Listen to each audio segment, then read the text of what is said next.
Young adventurer Gran stands ready in the dungeon. Sword in hand, he activates the physical enhancement skill and prepares for the hunt.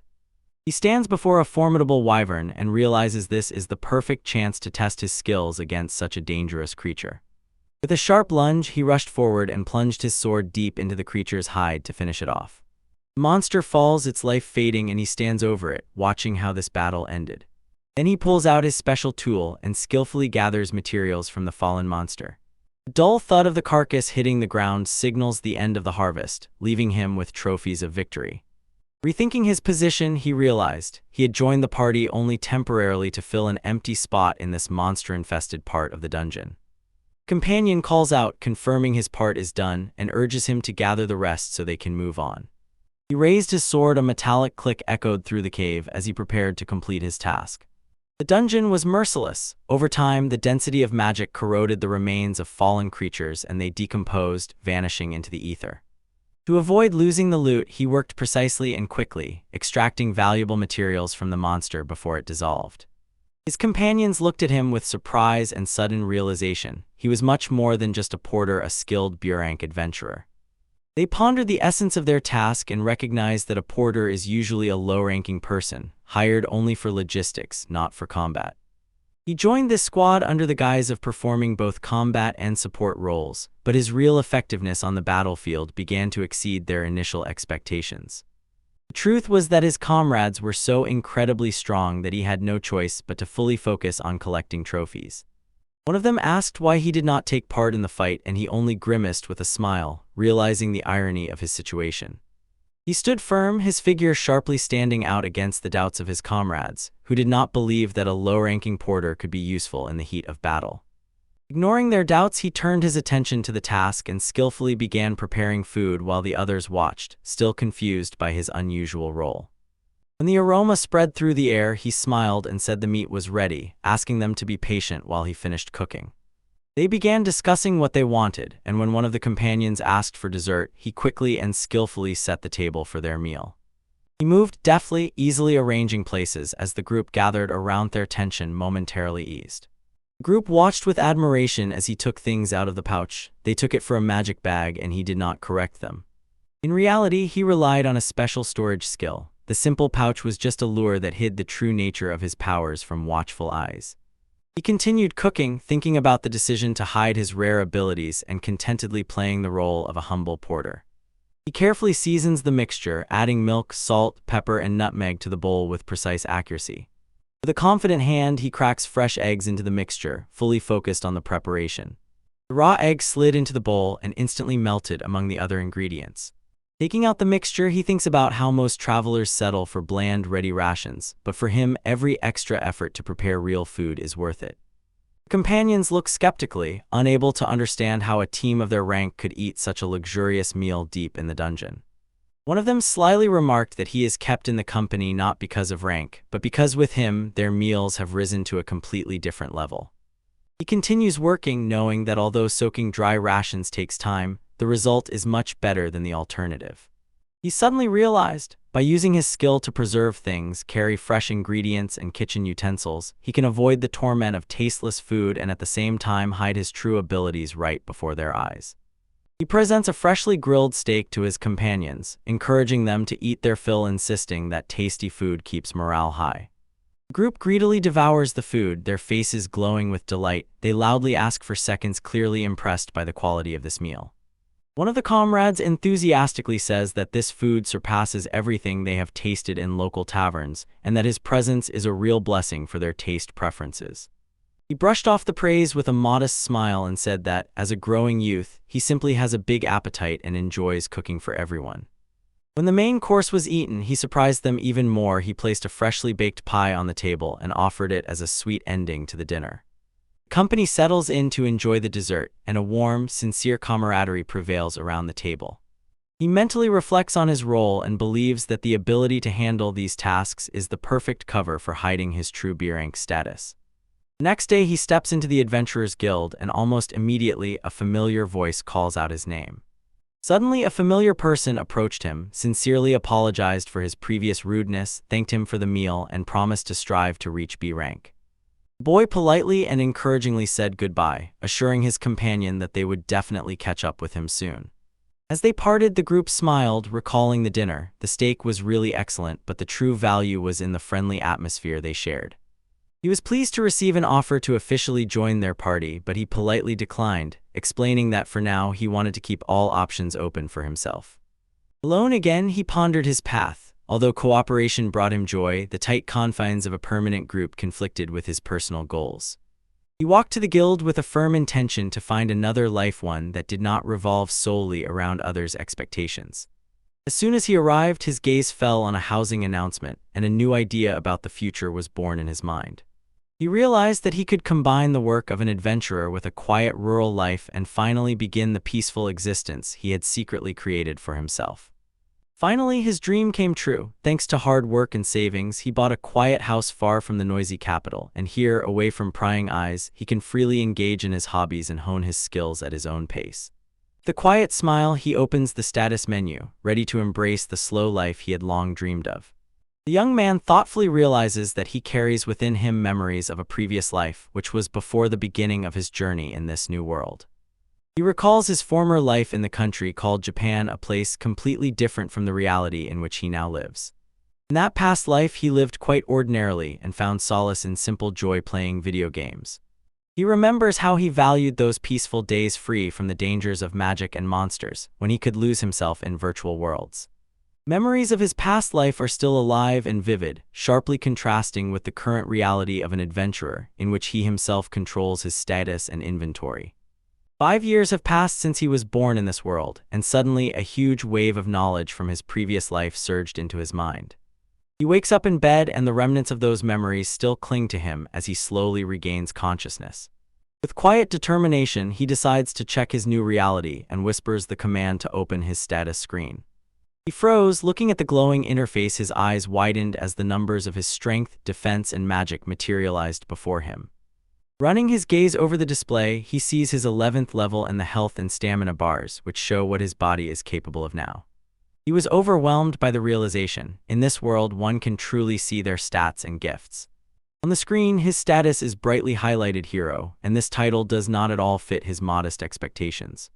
He recalls the weight of his father's words, which insisted that he defeat the Demon King, a fate he never imagined in his ordinary life. Clenching his fists, he felt a surge of determination. His heart pounded with anticipation of the path ahead.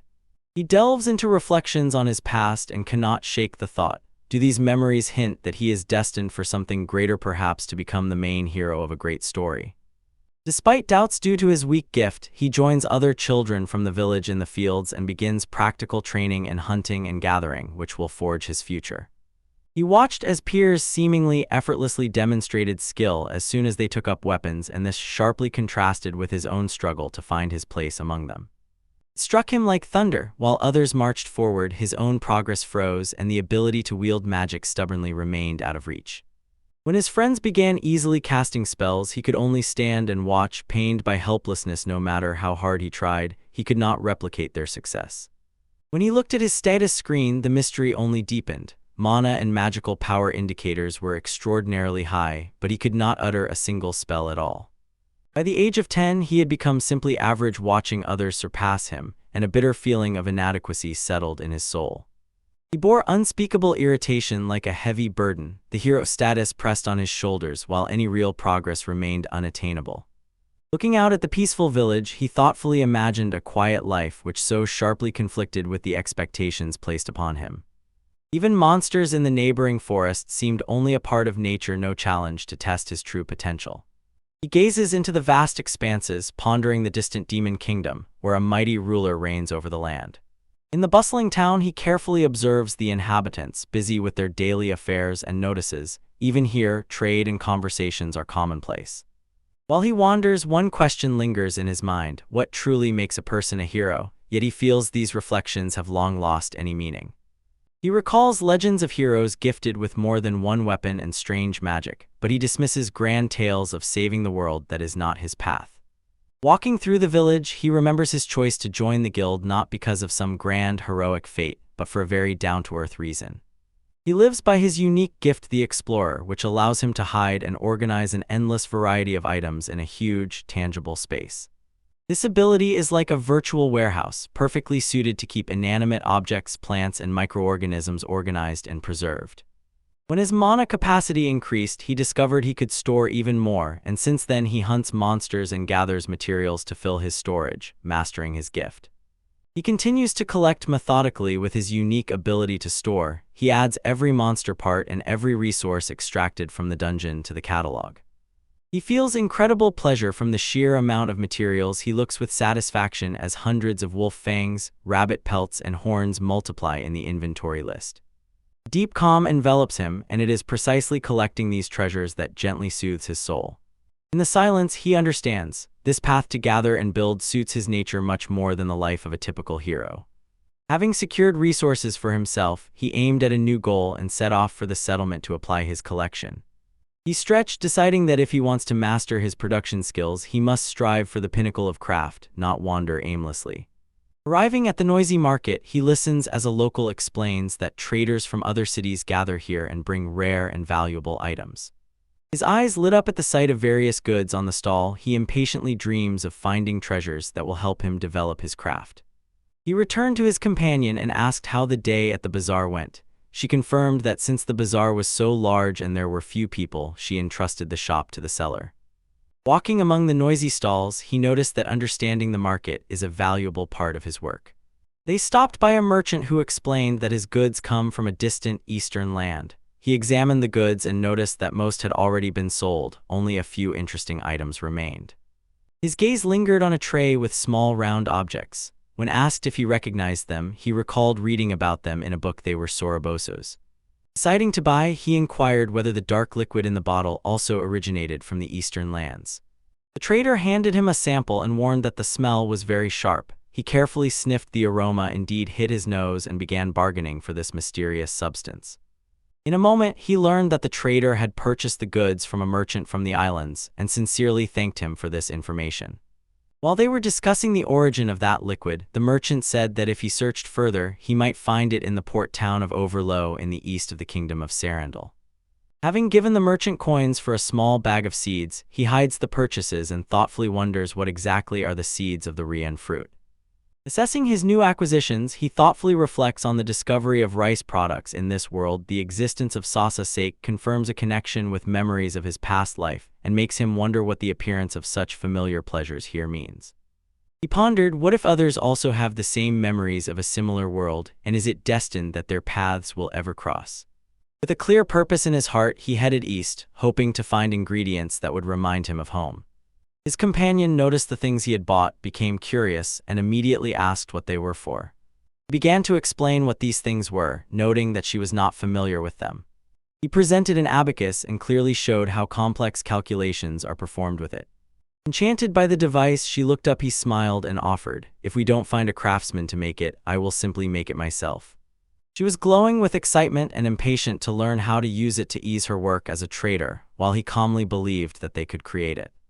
Then he turned his attention to soy sauce and sake, with a sparkle in his eyes telling about their special properties and how they can be used in cooking. He continues the conversation, fascinated by how someone so young can know so much about the world, and she sincerely admires his life experience. He says that his trips were limited to local shopping, but in his heart he harbors a dream to set off to distant lands and expand his horizons as a merchant. She looked up at him, surprised by his sudden offer that if she ever wanted to go far from home, she would need a protector. He smiles confidently and reassures her, promising that as a traveler he will easily protect her during any future journeys. Russia settles in and savors the shashlik, enjoying every flavor while they cheerfully continue their light conversation. He takes out a lottery ticket and explains that it is a gift from the Merchants Guild for shopping in their store. They had agreed in advance to go to the tent with the raffle as soon as they finish lunch, eagerly awaiting what luck awaits them. He watches her eat with appetite, noting that maintaining strength is vital for any traveler, and she admits that she envies his ability to enjoy such a diverse meal. He finishes eating and offers the remainder to his companion, but she insists that she is already full and satisfied. The couple heads to the back of the establishment, their footsteps echoing as they approach the entrance.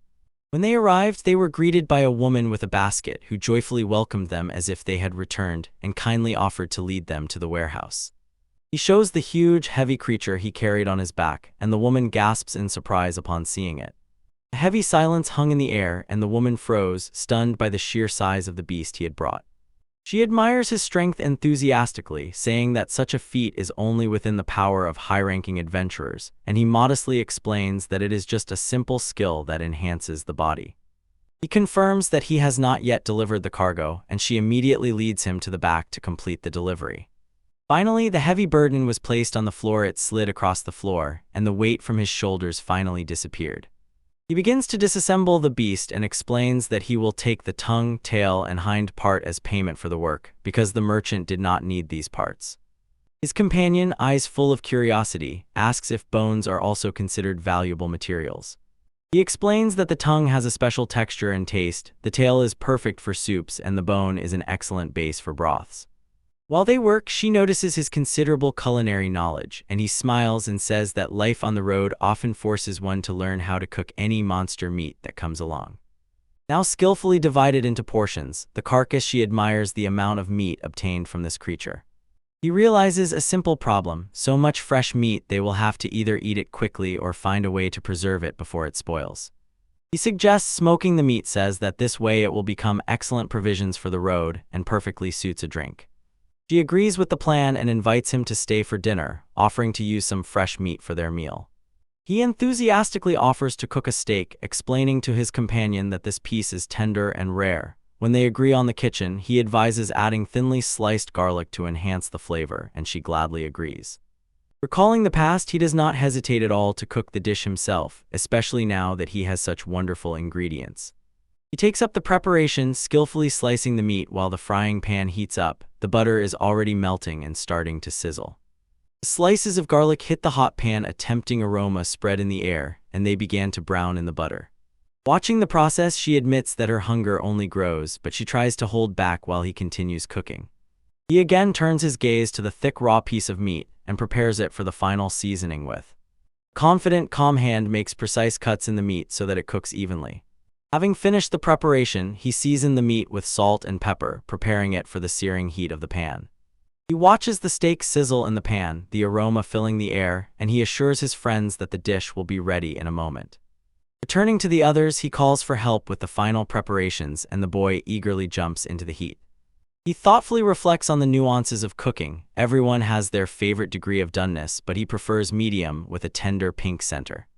With a flourish, he generously pours thick sauce over the sizzling meat, and the appetizing smell makes the boy look at the pan with wide eyes of admiration. The finished dish, a perfectly cooked black buffalo steak, is served on the table, and he finally invites them to start eating. They take the first bites, and on their faces, anticipation gradually turns into genuine surprise at the quality of the dish. He sits with them at the table, sharing the dishes together, and everyone enjoys the fruits of his labor in the kitchen. Gerchai noted with surprise that the black buffalo meat was unexpectedly tender. She had expected a much tougher texture. She tastes the dish and her face lights up as she enjoys the flavors prepared by Grand. He explains that the dark seasoning, when heated, gives off an appetizing aroma, and although it has a distinctive smell, it surprisingly pairs well with garlic. When asked where these ingredients came from, he shook his head and quietly admitted, he knows what it is, but making the same is too much trouble, especially when there is so little soy. He imagines how this seasoning could revolutionize the local cuisine, and is already thinking of going to the merchants or the trade guild to find more. Looking back, he recalls how he unsuccessfully searched for it in the capital and concluded that today's find was simply a lucky accident. She says that the product comes from the far east of the kingdom of Shuren. The journey there would take at least a month. They look toward the horizon, eagerly discussing the possibility of a long expedition to distant lands where they might find such imported goods. He dismisses the idea of asking for help from that mage who can teleport. It is clear he has doubts about that person. He sighed, looked at the table with dishes, and decided that the long journey could wait. He has just settled into his new home and for now just wants to rest. Morning light gently seeped into the room, and he and his comrades silently shared a quiet moment. At the table outside reigned a calm that sharply contrasted with the burden of their future duties. Later, sitting in the bath to clear his thoughts, he discussed the plan for their next steps, focusing on preparing important things, potions, and special rings for upcoming tasks. When urgent matters were resolved, he said goodbye to them and already began thinking that he needed to brew some more potions and, just in case, strengthen the equipment with protective charms. Deep in the lush green forest begins the quiet life of a traveler. He kneels among the thickets, admiring the wealth of rare ingredients and fully indulges in the joys of his measured life. Having gathered the harvest, he reviews the supplies and sees that there are enough ingredients for potions, but the temptation to collect a little more does not let go. Standing alone in the forest, he recalls his path and wonders if he would have remained a recluse here if he had never crossed paths with Kercha. Memory casually brings a gentle smile to his face. Meeting her immediately after arrival turned everything upside down. His stomach growled and he decided it was time to gather ingredients for a hearty stew. Alchemy could wait. It was time to think about dinner. Behind the trees spread the town of Pemod, a quiet settlement under the jurisdiction of the local discount. Although far from the royal capital, the town is a lively hub on the border road where travelers and trade constantly converge. He looks at bustling Pemod, an important trade hub in the border city where, alongside monsters, one simply cannot do without the local adventurers guild. Searching for something to eat, he gladly agrees to the daily dish at the tavern, his eyes lit up from the advice. They bring the dish steaming, aromatic wild boar stew, promising a truly hearty delight. He scoops a spoonful and savors it. The rich, tender texture melts on his tongue, and a genuine smile of satisfaction blooms on his face. With each slow bite, he pleasantly marvels, what depth of flavor in this simple tavern dish. He mentally noted how unexpectedly tasty the dish was, the fat perfectly melted into the tender meat. He finished the bowl and politely thanked for the service. Once again stepping into the daylight, he heads to the Piedmont branch of the Adventurers Guild. He enters the quiet hall. His arrival announces the start of his affairs within the guild's walls. He approached the guild counter and requested that this city become his new base. The woman behind the counter was clearly shocked. Her eyes widened as she confirmed his beer rank. She explained that their department critically lacks high-rank adventurers, so his arrival was a real relief for their affairs. He modestly lowered expectations and added that he just arrived and is not yet looking for big tasks. The receptionist smiled and said that once he settles into his new life and feels ready, he can take on rank C or B tasks. He quietly laughed at her persistence while she continued to press him with hope in her eyes. He glanced at the bulletin board and thought he would check what was there when he was truly ready to work. Having finished his business, he left the guild and immediately found himself on the bustling city streets. He looks over at the person behind the counter and, sliding a small pile of coins across the stall, asks to change his base. He explains the difference between two professions. The adventurer rank is a reward for skills and experience, while the trader rank depends only on how much he paid for guild registration and how much he pays annually. He carefully examines the guild board and notices his trading rank is the lowest, so fortunately he will only have to pay minimal fees. His eyes stop on a notice on the board. It says that those who want to open a stall at the upcoming fair must submit an application at the reception. He approaches the stall again and says he wants to apply for a spot at the market, and the staff gladly agree. Walking away, he runs through preparations in his mind. He already has supplies and fresh vegetables for daily life, and the thought of his own stall brings a genuine smile. Suddenly he froze. A look of anxiety appeared on his face. He felt some unrest from afar and wondered if some big monster was causing trouble. He decides to scout, tightening his gear and preparing to check what is happening near the main road. He crept through dense thickets, his senses sharpened, and finally the source of the anxiety appeared before him. In front of him stood a great boar and a rock python, both formidable beasts. He instantly assessed them both as sources of material and potential food. Drawing his blade, he directed energy into his body to strengthen his physical powers and prepare for the inevitable clash. Both monsters met eyes, and their predatory attention shifted for a moment as he entered their territory. With a sudden burst of speed, he leapt into the fray, and his sword came down with a precise, powerful strike. The blow thundered on the ground, and the serpent collapsed. Its enormous body finally froze thanks to him.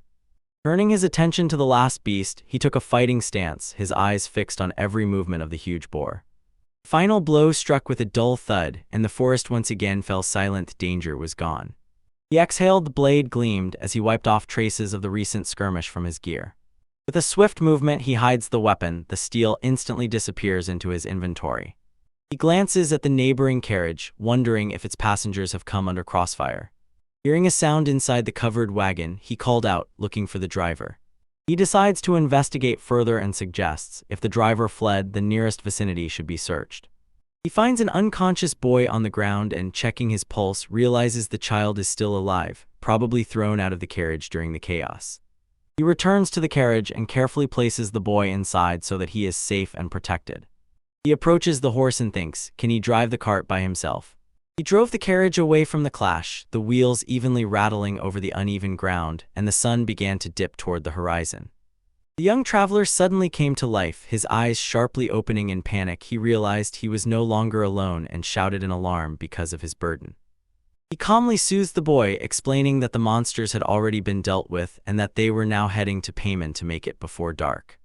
The boy did not believe him and asked how a simple passerby could defeat such a huge, formidable beast. He shrugged and brushed off the praise. The creature was large, but actually not as dangerous as it seemed, and the boy sincerely thanked him for the rescue. When the boy tried to shift his weight, a sharp cry of pain escaped him. His body was still stunned after the carriage accident. He instantly reached into his backpack, took out a healing elixir, and handed it to the wounded youth to ease his pain. The boy took the vial, learning that it was a special potion for external use only, and thanked his rescuer once again for the unexpected kindness. He calls himself Kerchai, says he helps his parents in the shop in Payman, and sincerely asks his rescuer to come with him to properly thank and pay for the medicine.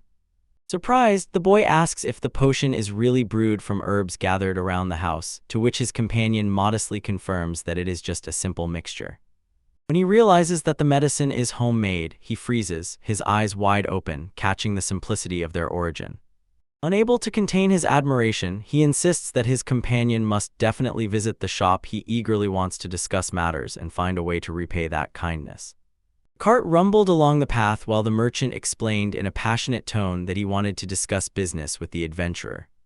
He turned to his young companion and asked if he was currently at the end. The boy did not hide his surprise when he learned that the merchant actually lived in a house deep in the nearby forest.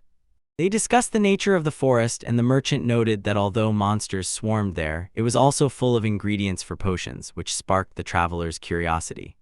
The trader sighed bitterly. His elderly mother, who had run a pharmacy for years, had recently closed the shop, and now potions had become a real rarity.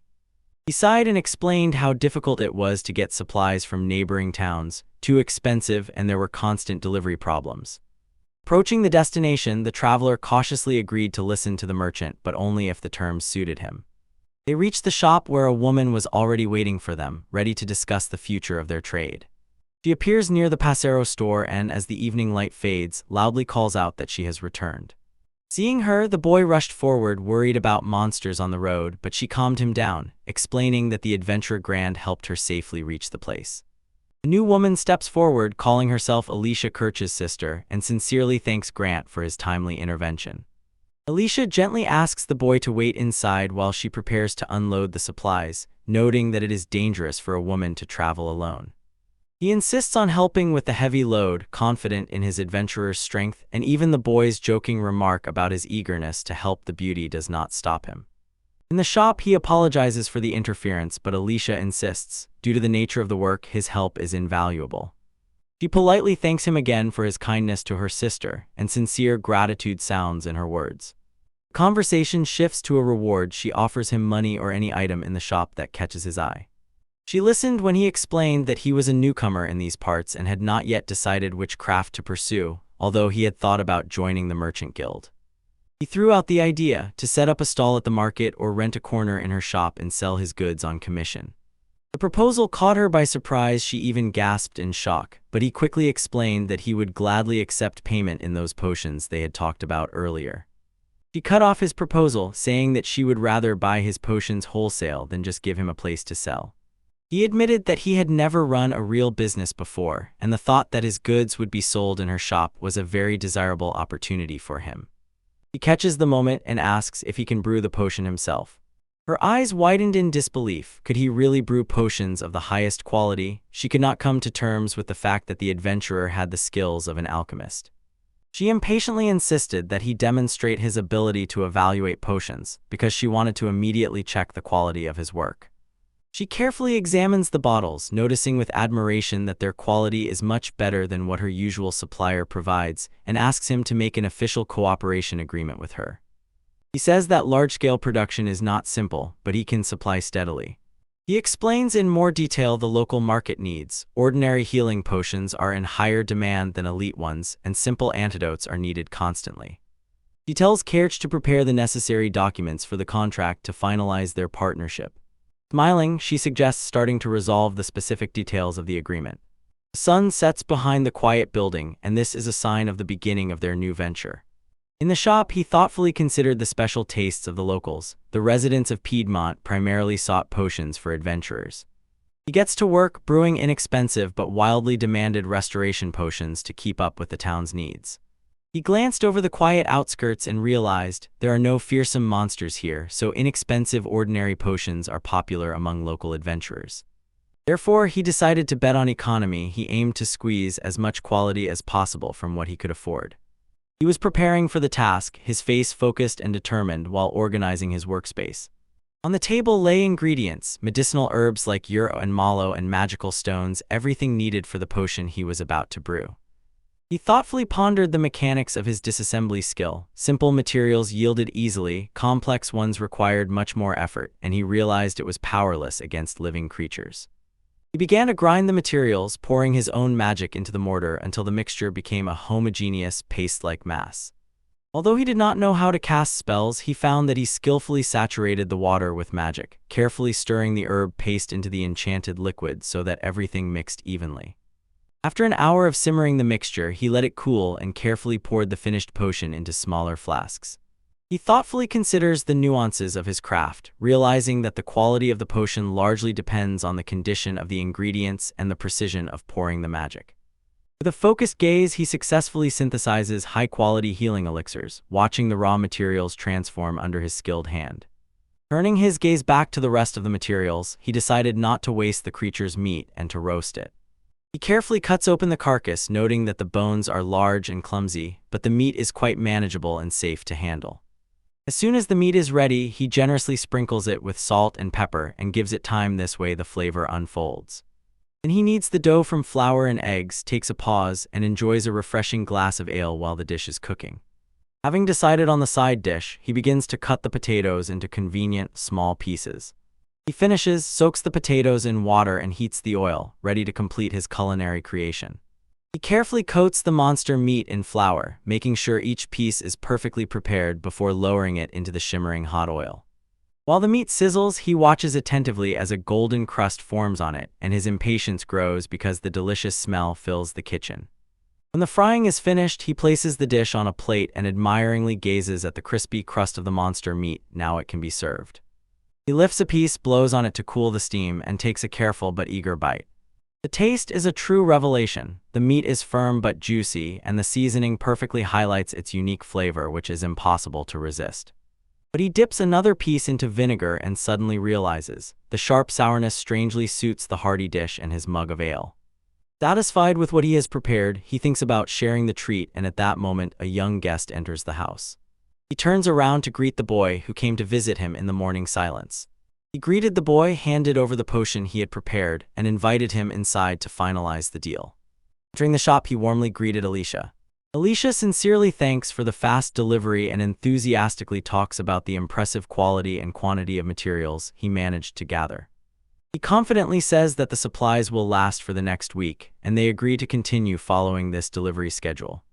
She turns around to prepare the payment and open the shop, while he and the boy wait patiently. He gestured towards the freshly prepared monster meat and explained that his storage skill allowed him to keep it perfectly fresh for their meal. The boy bites hesitantly, and his eyes instantly widen with genuine admiration for the unexpected taste. Then he turns to Alicia and invites her to join to taste the dish while they finish the payment. She tries the dish, her eyes widen with genuine surprise at the flavor, and the boy, excitedly asking if it is fish, freezes when he hears that it is a stone bison dish.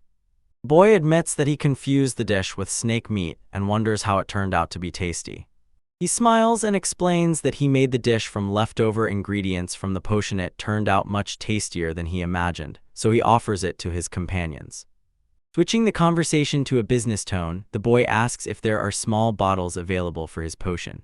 He eagerly offers a discount on the supplies he has already received so much help and asks the woman if she would agree to bargain. A successful deal was made. This is a good start for the three of them in this new land, and their bond only grows stronger. The traveler stands before his home, a dwelling perfectly suited for a quiet life. He chose it near the edge of the endless forest. He ventures deeper into the forest and notices that even locals and other adventurers rarely step so far into the unknown. Although powerful monsters do not inhabit that area, he encounters a sea of valuable plants for gatherers. This land becomes amazingly profitable. Suddenly, a majestic white creature appears before him, a unicorn, beautiful and graceful on the outside but fierce and aggressive inside. He draws his blade, tensing as the creature lunges to attack. Its long, sharp horn is ready to pierce anyone who dares stand in its way. After a lightning-fast clash, the creature is subdued, its horn severed. He realizes that without its horn, the beast becomes just an ordinary white horse. He carefully examines the trophy, and his assessment confirms that the unicorn's horn has an S rarity, a powerful ingredient for high-grade recovery elixirs and enchanted equipment. Satisfied with his fate, he decides to sit down for a moment, rest, and enjoy the quiet, peaceful forest. He finds himself in the company of Alicia and the boy, and they are focused on complex work creating and improving equipment. He pauses for a moment, pours himself a drink, and savors a brief respite from their labor. Suddenly, he shudders. A creature has appeared nearby, sneaking up unnoticed, and with a sigh, he realizes his vigilance still fails him. Observing the beast, he decides to offer it a piece of his food. He is curious how it will react. The creature accepts the offering, crunching contentedly, and he acknowledges its hunger with a crooked smile. The food runs out, the beast nudges him, hoping for more, and he gently explains that there is nothing left to give. Noticing a wound on the creature, he became concerned and offered a potion to heal the wound. The beast suddenly shuddered, trembled, and this strange behavior momentarily confused him. He, surprised, watched as the creature convulsed, and its form reacted oddly to the potion he gave it. Wondering if he had encountered the very guardian of the forest, he stepped back and, holding his breath, watched as the beast settled down. The creature left behind a horn, and he immediately realized it was a first-class material for potions. The unexpected turn greatly pleased him. Having obtained new material, he aimed to prepare even more potions to deliver them for Kirch's injection. The following hours he worked hard in the field. The rhythmic swings of his tool cleared the ground. Wiping sweat from his forehead, he paused for a moment, reflecting on his current life, and felt a quiet pride from manual labor. Returning home, he enthusiastically began repairs, and with every simple task of slow life felt genuine satisfaction. He ended the day by smoking meat, using the remains of a large wild boar to have supplies for the future. He carefully prepares the meat, rubbing a mixture of salt, sugar, and finely chopped herbs deep into its fibers to squeeze out the last blood. After finishing the seasoning, he relies on his curing skill to speed up the aging process, while simultaneously gathering the necessary wood for smoking. When the time comes, he carefully washes the salt off the meat by immersing it in a barrel of fresh water to remove excess salt. After drying the surface, he hangs the meat to smoke for 5 hours and with relief notices that his curing skill keeps it perfectly preserved without any additional effort. While the meat smokes, he turns his attention to dinner and gathers wine, garlic, tomatoes, and mushrooms to prepare a rich sauce. He quickly boils the meat and seasons it, then slowly fries onions with butter and garlic until they become deeply caramelized and golden. The appetizing smell of garlic fills the air, a sign that the base of his dish is coming together perfectly. He finishes the dish by adding tomatoes to the pot and crushing them over low heat until a thick, aromatic sauce forms. He focusedly continues cooking. As soon as the tomatoes soften, he pours a little red wine into the pot, allowing the flavors to gradually merge into one. Carefully adds dried meat and mushrooms to the gently simmering stew and softly adjusts the heat so everything cooks slowly and evenly. While working, he reflects on his unique curing ability that allows perfect aging of ingredients, and suddenly an unexpected guest appears before him, a large horned beast. The creature vibrates with a powerful magical aura, and he involuntarily wonders if he has encountered a high-level monster, instinctively using the preservation skill to get various spices. He cautiously approaches the beast, extends a piece of his lunch to it, and freezes in surprise when the creature seems to accept this gesture of shared food. Finally, the stew is ready, and he serves a bowl to his unusual guest, saying that sharing a meal is their gratitude to the life that feeds them. The beast devours the food with appetite, so he offers a second portion and encourages his new companion to eat without hesitation. He takes a bite himself, enjoying the rich and complex flavors of the dish he created with such patience. He slowly savors the tender, braised beef tongue, noticing how the sweetness of the tomatoes perfectly complements the rich demi-glace sauce. The dish is a true delight and he cannot help but smile, enjoying the surprisingly pleasant flavors. Under the endless moonlit sky, he realizes, sharing a table with a magical creature is not such a scary thing after all. The pot is empty, a quiet hint that the main dish has already been eaten. He extends a glass of wine to his interlocutor and with a smile promises to bring some snacks to complement the drink. With experienced hands, he begins slicing fresh wild boar ham, impressed by how well everything turned out on the first try. He offers the tray, clinks his glass against the beast's bowl in a toast, and eagerly awaits the creature's reaction to the cured meat. The beast greedily devours the ham while he sips the wine, and both find shared joy in the simple pleasure of tasty food. He watches with a gentle smile as the charming beast eagerly grabs the piece he throws. Their quiet dinner continues in the tender evening glow. The creature emitted a satisfied growl as if responding to his own pleasure while they savored wine from the same glass. Under the endless moonlit sky, he silently raises his glass, thus sealing the bond born over their shared dinner. The next morning, he plunged into the kitchen bustle, skillfully frying eggs and preparing a dish, practicing. He carries a fresh cup of tea when a sudden knock at the door interrupts his morning ritual and makes him wonder who could visit so early. Opening the door, he was surprised to see a woman in the doorway. Her presence filled the threshold with a strangely familiar feeling. He asks confusedly why she suddenly appeared, and she jokingly waved it off. She just came to eat, though he insisted this was not a restaurant. She smiles and says she brought what he might desire, and his curiosity instantly flared when she pulled out a mysterious object. He froze, staring at the elevated item, not believing, is this really what he was looking for?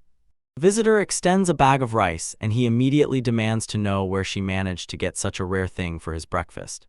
She waved off his embarrassment with a smile and insisted, the food is already ready, just enjoy, don't hesitate. He does take the food but does not take his eyes off the mystery of the origin of the rice. Finding out where this rice came from is more important to him than the meal itself. In the house, the young man asked where the rice was from, and his companion replied that they found it in the dungeon. She explains that in the treasure chest there was a sack of grain. It was recognized as edible, and it exactly matched those white grains he was looking for. He cannot believe that the dungeon could be full of food, and she smiles and says that the finds there are strangely practical. The conversation shifts to the unique atmosphere of the dungeon. Spices grow here, and in the lower sea levels salt is simply in abundance.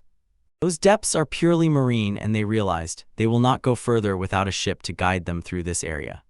She talked about all the troubles with transporting the vessel, and he still could not come to terms with the absurdity putting food above the dangers of the dungeon. Returning to the food, he asked where this strange dungeon is located, and she ironically noted his unusual obsession with food.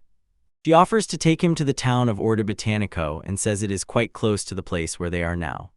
She suggests with teleportation magic we could easily be in the dungeon, but he hesitates. He prefers to settle here first and create a solid ground under his feet. He continues the conversation with a sparkle in his eyes, says he wants to explore the dungeon in search of resources, and asks if she would sell him some of the rice she has. She sighs and bitterly says that he simply disappeared without a word. Despite the fact that they were in the same party, she feels hurt and abandoned. He is clearly puzzled, completely unaware of where she was going and why her mood suddenly changed so much. He demands explanations, asks how she managed to find him, and emphasizes that he specially enchanted his magical bag so that no one else could get to it. She admits that she herself cast a tracking spell on the bag, so no matter what tricks he used, she could always find it. He responded irritably, accusing her of being too familiar and interfering, and she calmly noted that without her help he simply could not eat that food. She offers to bring him rice and help cook the food, and he, realizing how much it means, agrees with a bright smile. Finally, he will be able to eat properly. He sighed bitterly, resigning himself to the fact that he would have to deliver the fish from the mountain. His companion insisted on this arrangement. She smiled as if it was no problem at all and suggested, since she can teleport there and back, she might as well live with him and also help arrange the home. The next day he came home and froze. His home was completely different, and the sudden change surprised him. She asked in surprise where all those new pieces of furniture came from, and the other simply replied that she just rearranged the room. She casually remarked that these things were war trophies, taken from the bandits' lair that she had previously smashed. Seeing the state of his home, she allowed herself to cast a cleansing and preservation spell as well, so he felt both gratitude and slight embarrassment. He shifted the conversation to food and asked how she planned to cook the rice he brought, and she meanwhile began explaining exactly how she would prepare it. Sitting next to her, he asked about her past. He was curious where she got such rare knowledge. She smiled and said she owed it to a traveling merchant she once knew. He smiled because he did not remember his previous life and marveled at how the convenient, modern, polished rice so sharply contrasted with his current reality.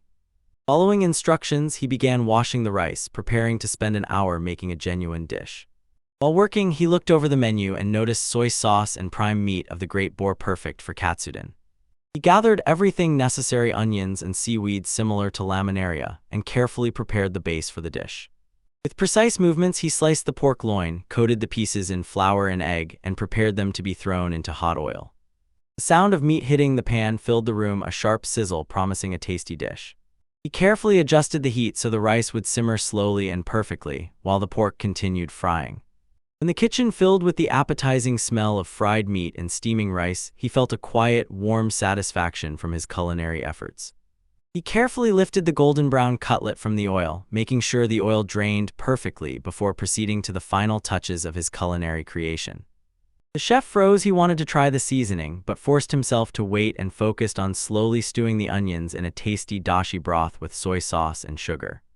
As soon as the base was ready, he lowered the cutlet, generously poured beaten egg over it, covered the pan letting the flavors meld, and mentally decided that for future dishes he really needed to get proper bowls.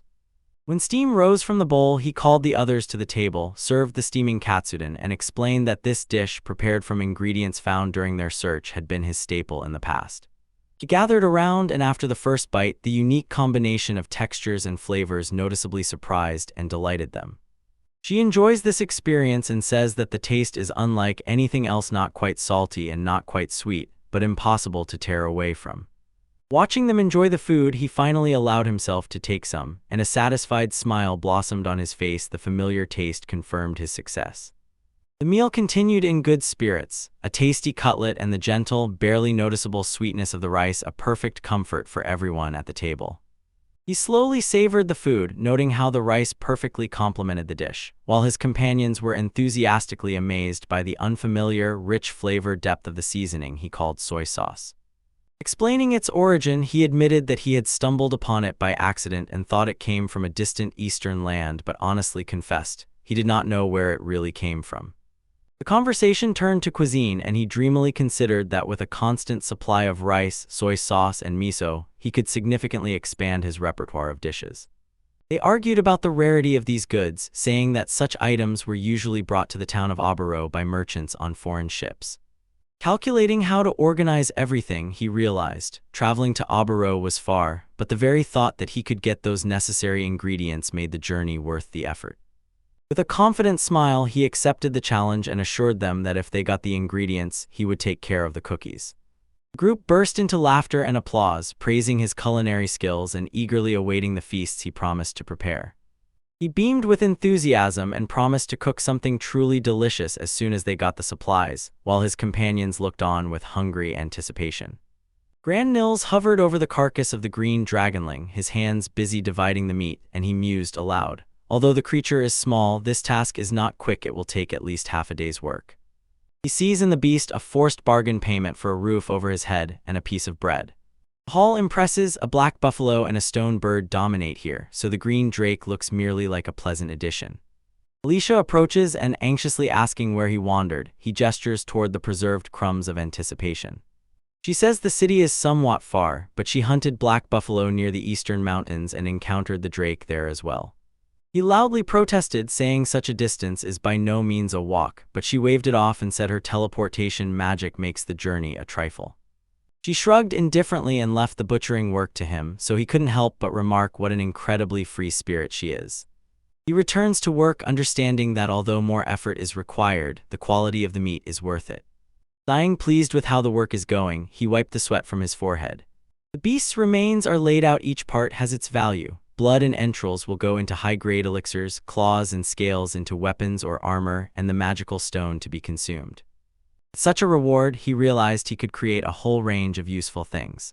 The next day, he immerses himself in mapping the area and quickly notices that recording locations with materials and monster lairs significantly speeds up reconnaissance and allows avoiding dangerous sections. The forest is so vast that it understands. The local adventurers guild probably doesn't have maps here, so it continues to survey the surroundings while a small creature hops nearby. He approaches a quiet lake and feels, this is the perfect place to make a map. Strong monsters usually don't come here. Although making the map prolonged his journey, he decided that the hour and a half spent getting here made this place ideal for a leisurely walk. He dared to go deeper into the forest, carefully marking his path so as not to get lost and to be able to return. With a light, carefree hope, he thought that by going further he might find rare medicinal herbs or valuable materials from monsters, unaware that his accidental curiosity was leading him into a trap. Suddenly, the peaceful atmosphere was shattered by a piercing, unnatural scream that burst from the surrounding trees. Reacting instantly, he drew his blade and parried a sudden, fierce strike from an attacker in camouflage who was hiding in plain sight. He moved with refined precision, and the sword in his hands whistled through the air, deflecting merciless branches that lashed at him like whips. The attacker turned out to be a Triant, a monster perfectly camouflaged as the very forest that sheltered it. He grimly realized that these creatures were masters of concealment. They waited until the stranger wandered deep into their territory to attack. Stuck in the very heart of the wild forest, he found himself surrounded by the very land he so wanted to explore. He realized too late that he had walked into a trap. Abundant healing herbs had lured him deep into the forest. Although a single Trant was hardly a threat, their number was overwhelming. The situation became extremely dangerous. Danger escalated when he noticed other monsters hiding among the wooden creatures that were advancing on him. He decided survival was more important, so he retreated instead of rushing to fight the entire swarm. Bursting at full speed, he fled from the ambush, breaking through the dense thickets. Having retreated from the monsters, he stopped, realizing he was lost in the dense thickets. Seeing a river nearby, he followed its current, hoping it would lead him out of this endless forest. Looking into the distance, he noticed a huge, unnatural cluster of trees that grew denser the farther it stretched. He looks at the dense, unnatural forest and feels as if the trees themselves repel him, guarding a world untouched by humans. Pushing forward, he makes his way through thick undergrowth, his leather armor creaking with every determined step over the wild terrain. He came across a strange, horned creature, could not understand how it survived so deep in the forest, and offered it food in exchange for showing the way. Returning home, he sees Alicia. She warmly welcomes him and notices that Abel is here. She says she has strengthened the protective barriers, only they can pass through the gates, and all unwanted invaders simply will not get through. He says with surprise that the creature he brought is usually very shy, but it seems to have become so brave that it dared to approach their home. Alicia teases him, joking that sharing food with a monster is a sad, lonely life, and he responds with a protective grumble. She turns around to prepare dinner, asks him to wait a minute. He calmly agrees. He looks inquisitively at the horned creature. Its presence has become a strange addition to the quiet, homely comfort of their house. Deciding to make the most of their supplies, he sets about cooking a dish from green drake meat, gathering onions, bacon, and cabbage for garnish.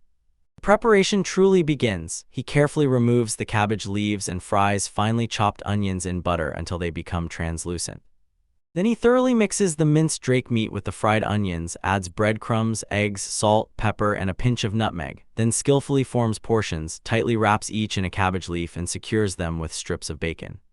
He attentively watches the pot gently bubbling, adding the final seasonings so the flavors are perfectly balanced. Seeing how large it is, he suggests to Alicia to have dinner outside. The house is too cramped for their guests. Finally, the food is served. They sit together under the open sky to share the fruits of his labor. He serves the steaming dish several stuffed cabbage rolls filled with green drake meat, hoping their unusual taste will please his companions. They clasp hands in a moment of gratitude, ready to begin the meal before them. When he lifts the portion, abundant juices and an appetizing aroma burst out. It means he succeeded. He nods contentedly and urges everyone to start eating immediately. He bites with his eyes closed. The rich, meaty flavor simply overwhelms all his senses. Thinking about the texture, he realizes, grinding the drake meat turned toughness into a tender, piquant delight, and he can't wait to experiment more with this ingredient. She looks enchanted at the dish, and he immediately offers another portion, while she notes how the cabbage perfectly holds the aromatic juice inside. They continue feasting, unable to stop. The sweetness of the vegetables blends so well with the rich meat that she asks for another portion. She glanced at the plate and with a mix of surprise and anxiety noticed the huge amount of food, remarking on the generous portions. He slightly shrugged and hinted that since there was still plenty left, it was best just to enjoy it. Nearby, the creature impatiently pushed its bowl. It was clear it was satisfied, but already asking for more. Turning the conversation back to future plans, she said that as soon as she resolves current matters, she intends to head east just as he advised. His eyes widened with genuine surprise and she began explaining how everything was arranged. Although she could teleport to familiar towns, she would still have to travel a long time by carriage to the Far East. She spoke passionately about the vastness of this land. It could take almost a month to travel by wagon to the eastern border, but she hoped to find new teleportation points along the way. He nodded in agreement, acknowledging that he would surely reward her fairly for her help. They discussed the essence of their agreement, and he noted that his craft was just a hobby, but he hoped to gather rare materials in high-level dungeons and trade them for food and shelter, which would bring him one step closer to his goal, finding ingredients for Easter. He watches as the creature greedily licks its food, its insatiable appetite making him dryly remark, "Is that enough?" And it seems like a sign that the feeding is finally over. Even in this new world, the young man feels some rituals cannot be escaped, especially the bitter morning brew that ties him to memories of his past life. He carefully measures the dark coffee grounds, a habit from his past life, where the workday never started without it. When the water pours, he feels how this simple action sharpens his senses and clears the fog of sleep from his head. He recalls his childhood surprise, how he did not understand why adults drank such a bitter thing, and now, having grown up, he himself has succumbed to the same habit. The aroma rises and he smiles because he understands. This habit has become ingrained in his daily rhythm, wherever he may be. He reflects on how his taste has changed. Once he needed sugar and milk to mask the bitterness, but now he appreciates the drink in its purest, strongest form, and this surprises everyone around him. Alicia, full of curiosity, gazes into the dark liquid, and he explains that it is a special tea brewed from the roots of the popo flower. He explains that the tea, besides its taste, gently awakens and restores his strength, noting that the popo flower is a common sight. It sheds yellow petals and turns into soft fluff. He continues to talk about the popo flower, saying that although there are quite a few of them, their magical properties make them perfectly suitable for potions. She listens attentively, holding her breath, but after a sip of the tea he prepared, she grimaces at its bitter taste. He suggested adding milk and sugar to hide the bitterness, explaining that although the flower is potent, its taste is not pleasant. The young man detailed his discovery. If you mix the flower with certain minerals, you get a healing elixir, but he warned about undesirable consequences. He says the potion gives a short burst of energy but warns, if abused, it can cause poisoning. She says with surprise that Abel was the first to suggest such a practical use of the common weak. He looks at her reaction, understanding that the potion acts more like a performance enhancer than a simpleton. The conversation quiets down, and they both suddenly realize how many useful resources have been hiding in plain sight all along. He finds himself at the center of a joking remark. A comrade laughs that life would be bland without him because he is the one who adds flavor to it. After daily alchemical tasks, he decides to switch to the kitchen and bake cookies for coffee. Softens the butter, carefully mixes in sugar until the mixture lightens, adds egg yolks and gently incorporates sifted flour, kneads the dough to perfect consistency, rolls it out and cuts it into even pieces ready for the oven. He carefully places the tray in the oven heated by an enchanted brick, taking advantage of its good heat retention to ensure the baking cooks evenly. He patiently waits while the heat above the dough works its magic. Cookies come out ready, and although they seem a bit plain to him, he suddenly remembers the final touch that could make them truly special. He recalls how, while gathering roots, he came across wild berries and decided to set them aside for later. With a calm, confident hand, he stirred in the pot. He had gathered so many fruits that soon they would cook into a thick, aromatic jam. Finally, the buttery cookies are ready, topped with freshly cooked berry jam. He surveys the finished treats and with satisfaction notices how the jam has significantly improved their appearance. After taking a bite, he feels that the balance between the sweet cookie and the tart jam is truly an exceptional combination. Turning away from his success in the kitchen, he thoughtfully considers packing a lunchbox, and another task for today can be considered done. Going outside, he heads to the lake where he gathers medicinal herbs and occasionally drives away monsters. He thoughtfully senses, here near the house it is still safe. The real threat awaits further, deeper in the forest. He stopped and pondered the unusual silence of the hunting grounds, asking himself whether this environment had calmed him so much that he became complacent. With a sharp movement, he activated his storage ability, drew his blade, and prepared to dive deeper into the cave darkness. Holding the lantern high, he combed through the shadows, puzzled by the absence of insect-like monsters he expected to find in this nest. He felt that there was almost no magic in the air and understood this place could hardly be called a dangerous dungeon. A calm expression appeared on his face. He did not feel an immediate threat in the darkness. Deciding to explore further, he adjusted his gear and moved forward into the glow. Suddenly, a hearty sandwich appeared before him, pulled from a stash, and it instantly interrupted his exploration. Finally, hunger caught up with him, and with a satisfied smile, he prepared to enjoy his meal in the quiet cave. He looks intently at it but feels no hostility. He speaks aloud, assuring invisible observers that he has no intention to fight for territory and will leave as soon as he finishes eating. From the shadows, a creature slowly emerges, its appearance announced by a clear rhythmic tapping. He raises his sandwich as if offering an exchange, meat grown on the surface, vegetables and fruits in exchange for their rare ores. The creature, a mole-like beast known as the worm mole, tilts its head with curiosity, as if asking itself whether it also has something sweet to offer. He smiles and shows that he indeed has cookies he baked himself, adding that these creatures are famous for their nimble fingers and skill in forging magical tools from underground ores.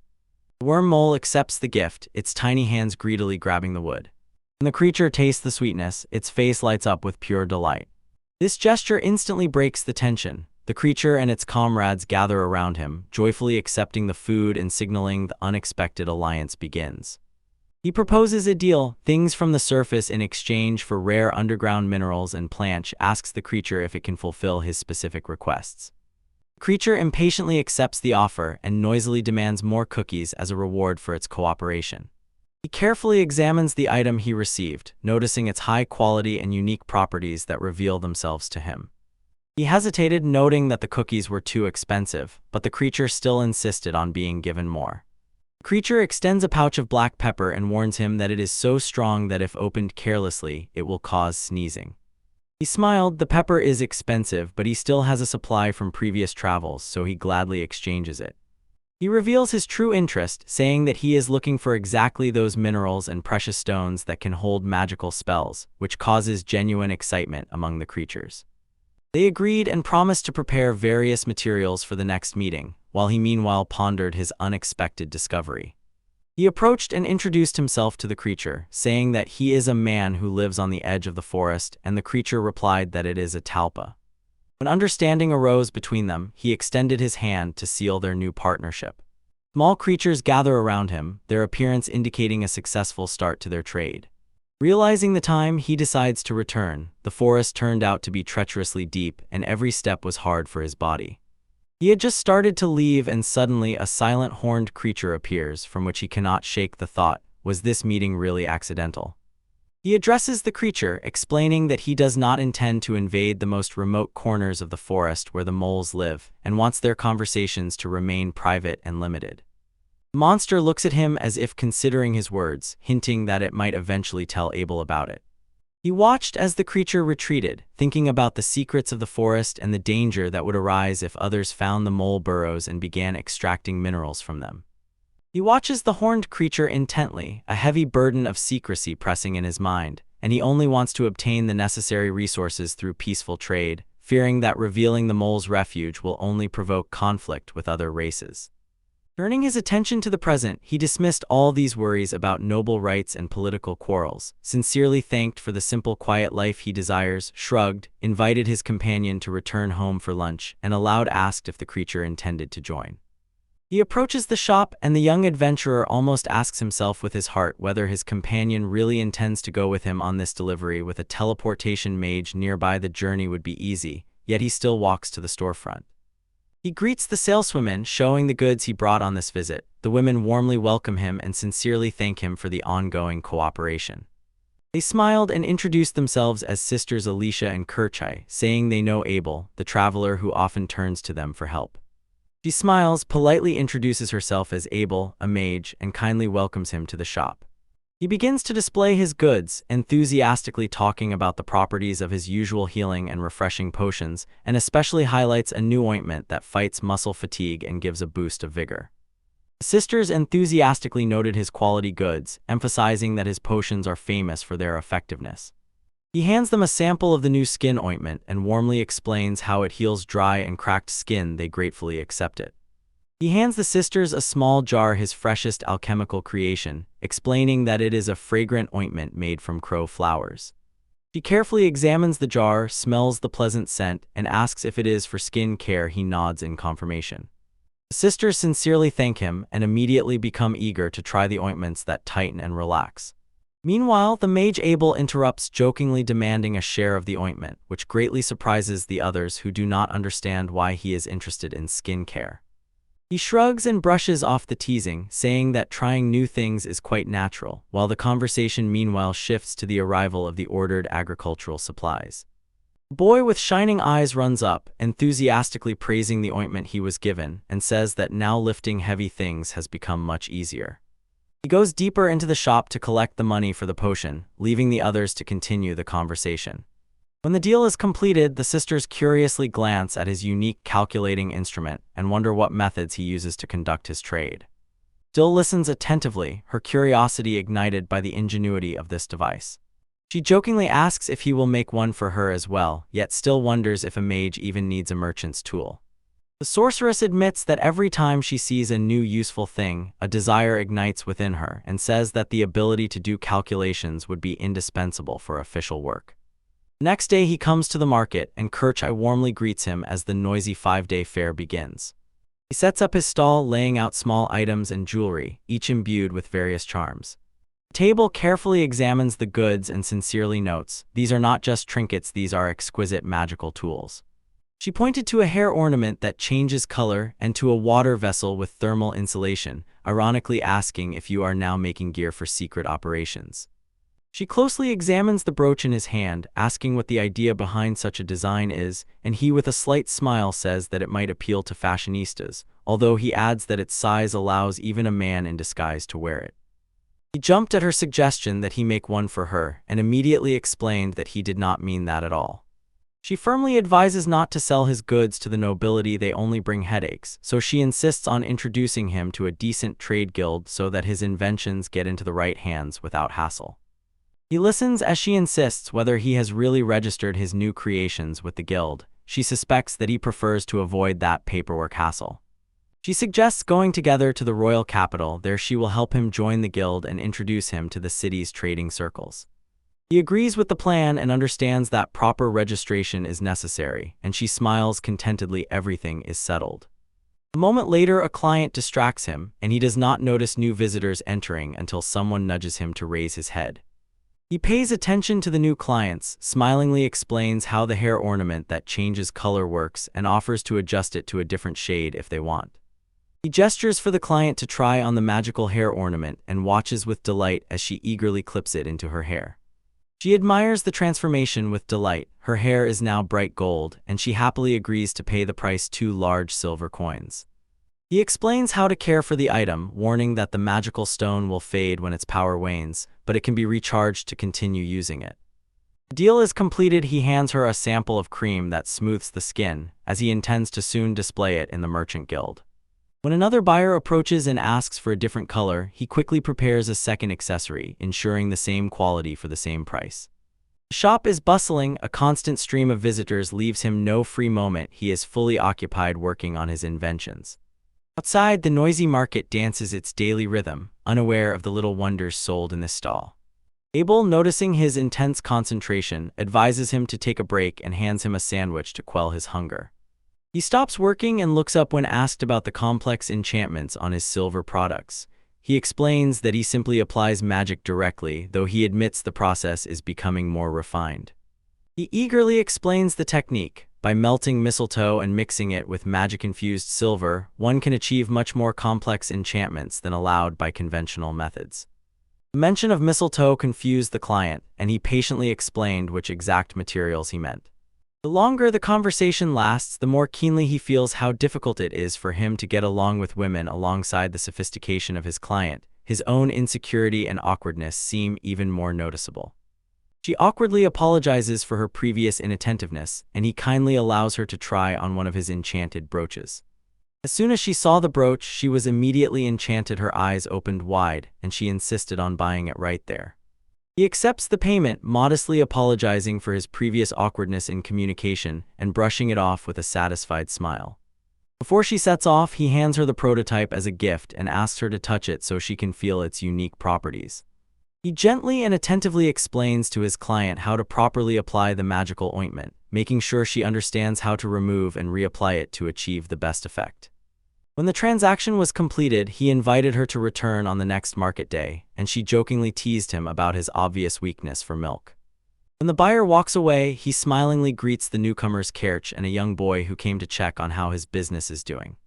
He explains his process to them, noting that he prefers to tailor the magical spell directly to the specific needs of the client on the spot.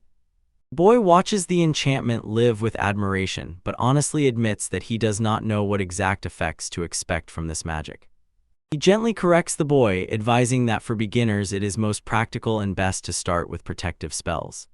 He enthusiastically talks about the benefits of these talismans, explaining how they protect against common dangers, accidental poisoning, or mild foodborne illnesses. He summarizes, explaining that these are simple, cheap disposable items intended for just a few uses, after which they lose their power. He listens attentively as the boy enthusiastically praises his work, and quietly notes that the true value lies in the creator's skill, while the youth persistently demands details, asking what exact level of threat his protective charms can neutralize and whether they would work against the poison of a glass viper. With a confident smile, he corrects the boy's assumptions, insisting that his products are worth much more than a simple silver coin, and prompts the boy to notice the true value of the craft, which clearly elicits approval from those present. Kerchai interrupts, noting that his approach to pricing is becoming increasingly chaotic, and suggests that he consult her more often to bring order to his business. He politely refuses to burden her further but gladly agrees to display his goods in her shop at the next fair, and she encourages him, saying that his efforts will surely bring better earnings. The boy admits, although he strives to learn, he actually dreams of becoming a master, not a merchant, and this makes him pause for a moment. Abe comes to see how the market is progressing, explains that he mostly manned the stall himself, and promises to review the day's results more carefully later. He catches a light, cheerful moment with the boy, laughing and shaking off the day's fatigue while standing by the stalls. Suddenly, his facial expression becomes worried. He senses a disturbance in the air, and aloud asks in surprise if some powerful magical beast has appeared nearby. He feels the matter is urgent when a messenger bursts in, out of breath and panicked. The man says that a huge Richter has blocked the eastern road just outside the city, and this overwhelms him. He cannot understand why everything has suddenly become so dangerous. An entity named Rictortes looms like a giant more than 10 meters tall, dwelling in volcanic regions. Its hide is incredibly durable, and what it feeds on gives it terrible strength, so hunters of such monsters tirelessly study it. In the noisy Adventurers Guild, the atmosphere became tense. People confusedly said it was simply impossible because they lacked high-ranking adventurers needed to deal with such a threat. The discussion intensifies. They say sending a lower-ranked team is tantamount to signing their death warrant, and delaying the beast's subjugation will only lead to a blockade of vital trade routes and shortages of supplies in the town. Alicia interrupts, is it worth going head-on? Even if we manage to defeat the beast, human losses could be high, so she suggests acting more cautiously and joining forces. She notices the newcomer and asks if he is the one who just transferred his registration, because she needs someone with rank B to help with the investigation request. He says that although he has little experience with Rictortes, he has connections in the Capital Guild, even a wizard named Abel, who might be able to evaluate and decipher the composition of this beast at a high level. As soon as the mention of a rank A adventurer hunter was made, the listeners stirred. They were clearly surprised by the level of the person being proposed for the task. They decided that a joint operation with the Bamin mercenaries was probably the only real way out, but the fear of the huge power difference between individual Rictores kept them uneasy. Normal cleanup could turn into a deadly trap. He turned to his companion and suggested, since the road is blocked, let's consider this an emergency request, and asked if the wizard from the capital had the necessary power. The man in armor sharply objected, asking how they even planned to act, and noted that if they managed to gather enough people capable of breaking through the beast's defense, it might be possible to subdue it. He shook his head, insisting that no matter how many people gathered, their attacks simply would not hit, because the creature is invulnerable to ordinary strikes. Suddenly changing tactics, he proposed first conducting a preliminary study to assess the material properties of this particular beast, insisting on caution and putting his own safety above all else. The mission was immediately classified as a subjugation request. Such a risky task promised a worthy reward. She asked about negotiations and noted that although details about the Adventurers Guild were still vague, the soldiers initially planned a joint operation to counter the threat. They heatedly discussed how the upcoming mission might end, especially troubled by one question: what if during reconnaissance they have to fight and defeat that beast? He explained the financial logic. If the investigation turns into subjugation, the reward scheme will change, and materials collected from the monster will become additional motivation for the adventurers. He listened as Alicia emphasized, "Our current goal is only reconnaissance, not direct confrontation," and she sharply asked if he was ready. The young man thoughtfully considered what this monster could be made of. If it were made of ultra-pure materials like orichalcum or adamantite, ordinary magic would hardly work, and this made him doubt whether he could help at all in the upcoming fight. She brushed off his worries and firmly insisted, "Tonight is only thorough preparation, and tactical details will be discussed later." He fixed his gaze on the creature's physical features, noticing how its color and density changed, and Alicia nodded. This is level A and requires careful assessment. She ordered him to be on alert, warning that the beast would most likely release a large radius attack right at the start of the battle, which he would have to dodge. The plan was simple: to distract the creatures from him so that he could deliver a precise, decisive blow while the beast was distracted. He nodded resolutely and prepared to start the operation. He activated his physical enhancement, his eyes stubbornly locked on the beast's gaze, ready to strike with such precision as to exploit its weak spot. He rushed forward, eyes fixed on the huge serpent-like monster emerging from beneath the ground. This was the signal to begin the attack. While the fight had not yet fully erupted, he instantly swallowed a potion to strengthen his body, knowing that blurred vision was an acceptable price.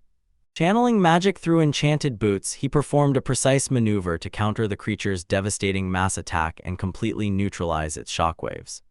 Something tightened in his chest. He realized how serious everything was. The gravity magic of this monster was much stronger than he expected, and this was a true S-level threat requiring all his attention. While the last 5 minutes of the potion's effect run out, he pushes himself to complete the task and clear the way for the ally so that he can strike. He remains silent in the shadow so that the monster does not even notice Abel's presence while he prepares to break its defense. The echo of his strike spreads across the battlefield. A heavy blow forces the creature to recoil, and he presses his advantage. He freezes for a second, feeling the heavy backlash of the potion, but remains determined because he knows the fight is far from over. He swallows a powerful elixir made from the blood of a green dragon, feeling the turbulent liquid burst into his veins and push his body beyond its natural limits. A sudden surge of strength throws him to his knees. The ground cracks under the furious weight of his enhanced physical presence. He gasps for air, his body trembling as the burning heat of the potion spreads inside, about to consume all his senses. With a jerk, he strikes the beast, flips the massive creature onto its back, and leaves it momentarily helpless. He barely stays on his feet, realizing that the effect of the elixirs is quickly fading and leaving him dangerously vulnerable. He sharply turns to his companion and warns, "The monster's wide gravitational attacks have struck twice already. We have a short window to act." He waved it off. The difference between 1 or 2 hits is just technicality, and insisted that she focus on that immediate opening. She responded to his signal, stepped forward, magic crackling in her hands. She was preparing to deliver the final blow, leaving him to recover. She gathers magical energy within herself. The air around trembles with tension as she prepares to strike the beast.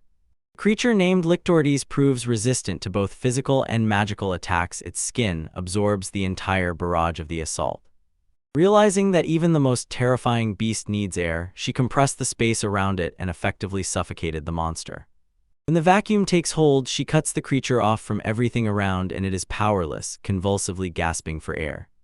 When the threat is finally neutralized, he lies on the ground and reflects on how much it means to have reliable allies nearby. The young traveler stands amid the ruins, stunned. The huge beast he studied suddenly dissolved into thin air. He explains to his companion that the creature is defeated and now it is time to prepare food, adding that he has already hidden the carcass in his spatial matchbox. She clearly states, although the beast is resistant to magic, it is not invulnerable, so it must be overcome physically, not by spells. Conversation abruptly changed when they were asked if they know the famous mage of the capital Abel. He dodges the question, but the mention of the Crimson Beast Tamer ignites a barely noticeable spark of recognition in his eyes. The observer adds, rumors say the adventurer is a true master of beasts, often seen taming monsters that even the strongest guild members barely handle. She enthusiastically adds that both he and his companion are real celebrities. They even have their own fan club and the honorary title of Dragon Slayer. Stunned by the discovery, the group just stood, not believing their eyes. Their legendary status had just been confirmed. He carefully reviews the guild book and notices that defeats of S-rank monsters are officially recorded on the last pages. The guard nods with relief. The threat of rich torties is eliminated. He will immediately inform the local lords. He gladly approaches him and asks to shake hands to mark this moment. He sincerely thanks her for help with preparing the report, and she, sparkling with impatience, is already about to share this story with the fan club and send it in the guild newsletter. Standing shoulder to shoulder, they acknowledge a bit of danger is just part of the adventurer's life. He then orders her to get the meat and liver from the storage, promising to cook the dish himself while she rests. Returning to the guild to submit the report and invite comrades to dinner, he wondered how they managed to sell the surplus materials and cover the expenses of their recent reckless adventure.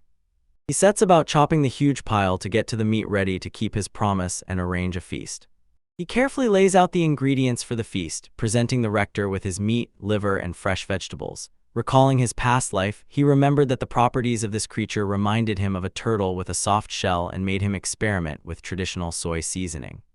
With a focused expression, he begins slicing the meat, knowing that the liver of the retorties is famous for its powerful restorative properties, and thinks, if it can be eaten, then there is no reason not to use such a valuable resource. He carefully lowers the liver into the boiling broth, generously adding sake to mask any unwanted odors. Such an amount of ingredients from one beast is more than enough, so he does not spare the portions. While the cauldron quietly bubbles, he diligently removes the foam from the surface and maintains an even heat so that the aromas and flavors perfectly blend before the final seasoning. He switches to the next task, preparing a fried dish, dividing the meat, salting one half and the other with soy sauce, rubbing the flavors deep into the cuts. When the oil in the pan shimmers, he begins frying. The meat sizzles as it touches the heat, and he watches eagerly as the pieces turn golden brown. The kitchen is enveloped in an irresistible aroma, and he smiles. The smell of fried food truly has no equal in sparking appetite. He lifts a perfectly fried piece with chopsticks, the golden crust sparkling, and he is ready to taste the fruits of his labor. He lifts a piece of golden fried meat with chopsticks, a satisfied smile blooming on his face. He is preparing to taste the fruits of his labor. He cannot help but admit, this S-rank Rictordes surpasses everything he has cooked in the dungeon before, probably due to the better cooking methods he applied. While he enthusiastically savors the steaming fried meat, it occurs to him that some prefer it cold, so he decides to someday compare it with the taste of turtle meat. Turning his attention to the next ingredient, he carefully and thoroughly sliced the jelly-like embra, preparing it for the next step of his culinary creation. He quickly scalds the sliced embra in boiling water, confident that Alicia will be delighted with this collagen-rich dish, then drains the water and sets the pieces aside.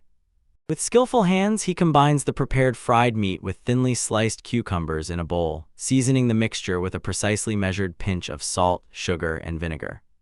He finishes the dish, noting that letting it rest a bit in storage will allow the flavors to meld wonderfully, and offers a portion to the small creature nearby. He slices the meat to the perfect thickness with a concentrated, precise movement, recalling techniques from a past life, then blanches the white parts and dips them into ice water. Last sprig of greenery and the dish is ready. He called Abel, signaling that the food was ready and could be served. When he opens the door, he is greeted by a comrade whose eyes were burning with impatience. He had been waiting for this moment for a long time. The creature chirps joyfully, and he assures it that a separate portion has been set aside for it. Abe looks admiringly at the spread of Rictordes' delicacies, notices that there is plenty of food, but suggests starting with other dishes first. He pulls out a bottle of wine and explains that he diluted it with fruit juice to make it safer and tastier for their gatherers. Raising their glasses, they toast to the banquet, their faces shining with anticipation. He lifts a piece of raw meat and says it pairs wonderfully with the wine, and she freezes, asking if it is really safe to eat it raw. Despite her hesitation, he begins to eat, savoring each piece while the little creature watches intently, waiting for its portion. She insists that he first use his skill to evaluate the food, but he playfully refuses, saying that knowing all the details in advance would only spoil the joy of tasting. After biting, she is pleasantly surprised. The texture is firm and the flavor is much cleaner than she expected, a wonderful companion to the drink. He invites her to eat as much as she wants, gesturing towards a pile of fried meat. She agrees with a smile. She sincerely admits that although raw meat is tasty, she prefers fried meat more. Its special texture makes it the most delicious thing she has ever tasted. He laughs and says that his choice between them often depends on his mood, and meanwhile they continue sharing food and wine. While the meal continues, he insists that she try some more of the raw dish. He is clearly pleased by how much she enjoys his dishes. He watches attentively as the pot is prepared, notices that vinegar is added to the broth, and she explains that although this is not quite an ordinary soup, the meat and vegetables should be eaten, and the remaining liquid can be used for other dishes. After taking a sip, he felt the richness of the spices and marveled enthusiastically at how such a simple dish could have such a luxurious taste. He admiringly acknowledges that the flavor of the meat turned out to be unexpectedly deep, shares this surprise with his companion, and they continue enjoying the meal. Seeing how the creature enjoys the food, he laughs. It is clearly to her liking, so he decides to join in with his portion. Together they immerse themselves in a quiet moment of pleasure, savoring the warmth and complex nuances that fill the air. She describes the texture of the meat, enthusiastically praising its elasticity so that deep, rich notes unfold across the palate. Observing the creature's enthusiasm, she gently remarks on its insatiable appetite, watching as it greedily devours what was brought. He smiles, full and satisfied, decides to take another portion, and rejoices that he can continue enjoying their shared meal. He smiles when his companion enthusiastically talks about the taste. He notices how the delicate texture of the ingredients makes the dish truly pleasant, and she jokingly asks if he is going to drink all the soup and suggests leaving half for later. In response, he quickly glanced over the remaining ingredients, noticed that there were almost no mollusks left, and agreed with her proposal to use the leftover broth to prepare a rice dish. He begins the preparation, carefully pouring beaten eggs into the gently boiling pot and watching to keep the heat at a steady medium flame. When the mixture starts to take shape, his hand reaches out to pause the process, and his companion casts a curious look at this. He notices the pause, the pot quietly bubbles, and they wait for the perfect moment to continue. With a nod, he signals that there is no need to wait any longer. He lifts the lid and hot steam bursts out, enveloping the aromatic contents. The dish is ready, a thick, fragrant rice porridge soaked with the flavor of the previous meal. She catches the appetizing aroma and her face brightens as she prepares to serve the dish, while he reminds her to be careful with the heat. She tastes the first spoonful of rice porridge, feeling how the grains have perfectly softened in the broth. He watches her and gently reminds her to blow on hot food before eating, warning not to cool it with icy magic. He took a bite and agreed approvingly that the dish was extremely tasty. Their little companion greedily licked its portion meanwhile. She continued eating with pleasure, saying that the sweetness of the egg wonderfully emphasized the spiciness of the soup, and the little creature finally enthusiastically emptied its bowl, clearly enjoying the meal no less than the others. They briefly sank into coziness, and the creature extends the empty bowl, silently asking for seconds. The pot is now empty, and she thoughtfully reflects that this dish is just what is needed for the cold season, so she suggests looking for more such creatures when it gets cold again. He thoughtfully reflects on the habits of that creature and aloud asks whether it hibernates in winter. He decides to scout the dungeon where these creatures live and confirms to her that they need to be tracked first and foremost to have something to eat in the future. He pointed to the night sky and thoughtfully remarked that the desire to eat tasty food is the primary and righteous human instinct. When the meal ended, the mood sharply changed. Abel, in lavish attire and with a stern expression, was suddenly taken by teleportation magic to the royal capital, and under the cover of night was dragged through the city streets. After the chaotic events of the previous night, the group found themselves in the royal capital, having completed all necessary tasks at the guild. Finally, they returned to the warm comfort of their native home to rest. Above tea, Abel begins a conversation, saying that she wants to learn more about the properties of Richter's blush. She is insatiable, asks Gran to tell all the details of the fight with the monster, especially interested in the bow, potions, and explosive devices used there. Taking a sip, she insists that the potions must be thoroughly tested before sale and promises that through family connections she will find reliable people to help. Image also asks that Gran prepare a batch of potions, including the very one previously given to the girl at the stall for her nails. She reassures him, as his close friend, I will fully support your efforts as a producer. I will ensure that your works have proper value and that you receive fair compensation. Grant agrees to her proposal, and as she prepares to leave, he sighs, hoping this will help avoid unnecessary complications in the future. He froze, feeling an unexpected presence near the gates, and aloud asked if someone had come to visit. To him, brushing off this thought, he muttered that only Abel and the beast could bypass his defense, and he found it strange that he was compared to such creatures. Suddenly he realized that his protective barrier, maintained by Abel's magic, was being bypassed by a creature that acted as if this boundary did not exist. Stepping onto the threshold, he encountered 3 young women near his gates and immediately noticed that they seemed to be struggling with the same barrier meant to deter intruders. He approached them, calmly inquired if they needed help, placed his hand on the gate, and carefully observed their confusion. His sudden appearance startled the visitors. They recoiled, and one bitterly whispered that they had been warned not to enter here to avoid incurring the wrath of the one who guards this place. Seeing their hesitation, he coldly said that he never had time for empty talk, moved to the gates and closed them, thus ending the meeting.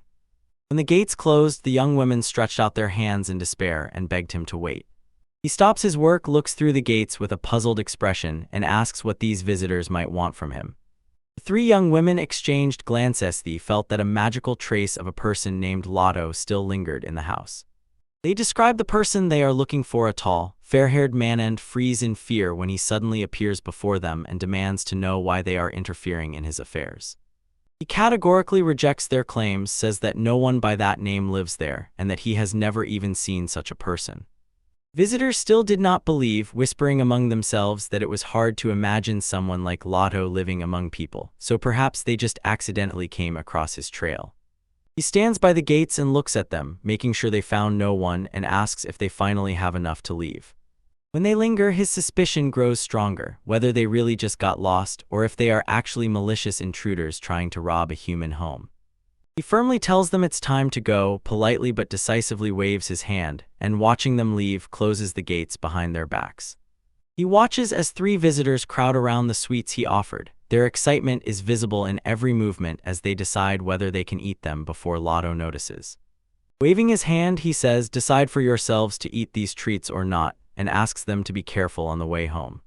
They warmly thank him, promising to return soon, leaving him to watch their departure with an unrelenting anxiety. Returning inside, he runs into Abel, who is already waiting, and he immediately asks who those 3 strangers were, teasing him as if he had been entertaining young girls. He explains that they are clearly not human children, probably 4 spirits or half-humans living nearby. Abel considers his words, worrying whether he accidentally left something behind after them, not realizing it, although he says he has no idea what it could have been. He suggests, since they plan to return, it might be a great opportunity for him to finally talk to them directly. The next day, he ordered her to go and greet the guests while he stayed to guard the house. She listens carefully while the group rides in the carriage, notices the uneven road, and repeatedly checks if the boys are comfortable during the shaking. When asked about the area, she says that the forest to the north, called the demonic, teems with wild creatures and entities. She continues, there is no clear boundary. The edge of the forest rather serves as a buffer between human lands and untamed wilderness. The carriage rolls on and she notices, people once lived on the edge of the forest, but most have already moved to the city, so the outskirts are almost uninhabited. She adds that those who wander too deep into the forest often mysteriously find themselves back near the entrance, as if the forest itself repels them. When she came home, she was met with news. The guests had already arrived, and this instantly changed their plans. Inside, the guests enthusiastically praised the cookies and dish they were served, clearly enjoying the hospitality. She observes how the guests are introduced. The visitors ask if they are family, and they are told that they are relatives. He watched as the eldest of the 3 visitors stepped forward and introduced herself as you, followed by sisters Vero and Kuro, and each insisted that he properly introduce himself as well. The young traveler cleared his throat and introduced himself as Gran, a friend of Abel, and the guests leaned in closer with sharp, eerie interest. Alicia stepped into the room and elegantly introduced herself and her sister Kerchai, explaining that they run a shop in the town of Payman, while a small creature fussed in the background. When the house suddenly filled with people, he suggested everyone get comfortable while he prepared treats, and noticed that more tables and chairs were needed. He apologized and went to the kitchen, leaving the guest alone so that he could settle in the living room. While he was working, Abel approached and whispered about a mysterious trio, saying she saw the sign of the goddess on them, and he clearly froze in amazement because of this. He turned her words over in his head and wondered if they were the guardians of the forest. Their presence reminded him of those forest spirits he had already met. It struck him like lightning in his head. He remembered those lingering remnants of magic, that their guardians still hovered in the house, and this finally confirmed his suspicions about their true nature. He mulled over recent events, recalling how the guardians protecting the sisters had gone to human territory, supposedly looking for a home. The young traveler suddenly began to doubt his past and wondered what had happened before he ended up here. He noticed that except for today, he had spent all this time here only in the company of Abel and the familiar creature Shimoas. Suddenly, a voice sharply interrupted his thoughts and offered to give the answers he was seeking about the sisters. She sat opposite him, her face calm, preparing to reveal the truth about why they were here. Her eyes locked onto his, and with a decisive, slow movement, she began to shed her human form, revealing her true shape beneath. The creature openly revealed herself. She turned out to be a forest guardian and had come because she sincerely cared about their well-being. She explained that they live deep in the forest, and the ability to blend in with humans is a necessity to guard the forest boundaries. He listened attentively as the guardian explained that she and her sisters were needed to watch over the forest borders. It was their duty, and it was precisely for this reason that humans were allowed to enter. She continued, confessing that she owed him a lot but still doubted whether something specific had happened that could justify their connection. The conversation delved into the past. She recalled the incident when he broke the unicorn's horn deep in the forest, thereby breaking the ancient pact. Sighing, she angrily complained about the persistent, perverse creature that had long troubled the three sisters and caused them much trouble. She pondered that she could simply get rid of this annoying creature, but did not want to act solely out of her own disgust, even though it harassed and troubled the young women. The guardian suggested that thanks to his intervention they might live in peace for a while, but warned, if the creature's horn grows back again, he would have to break it again.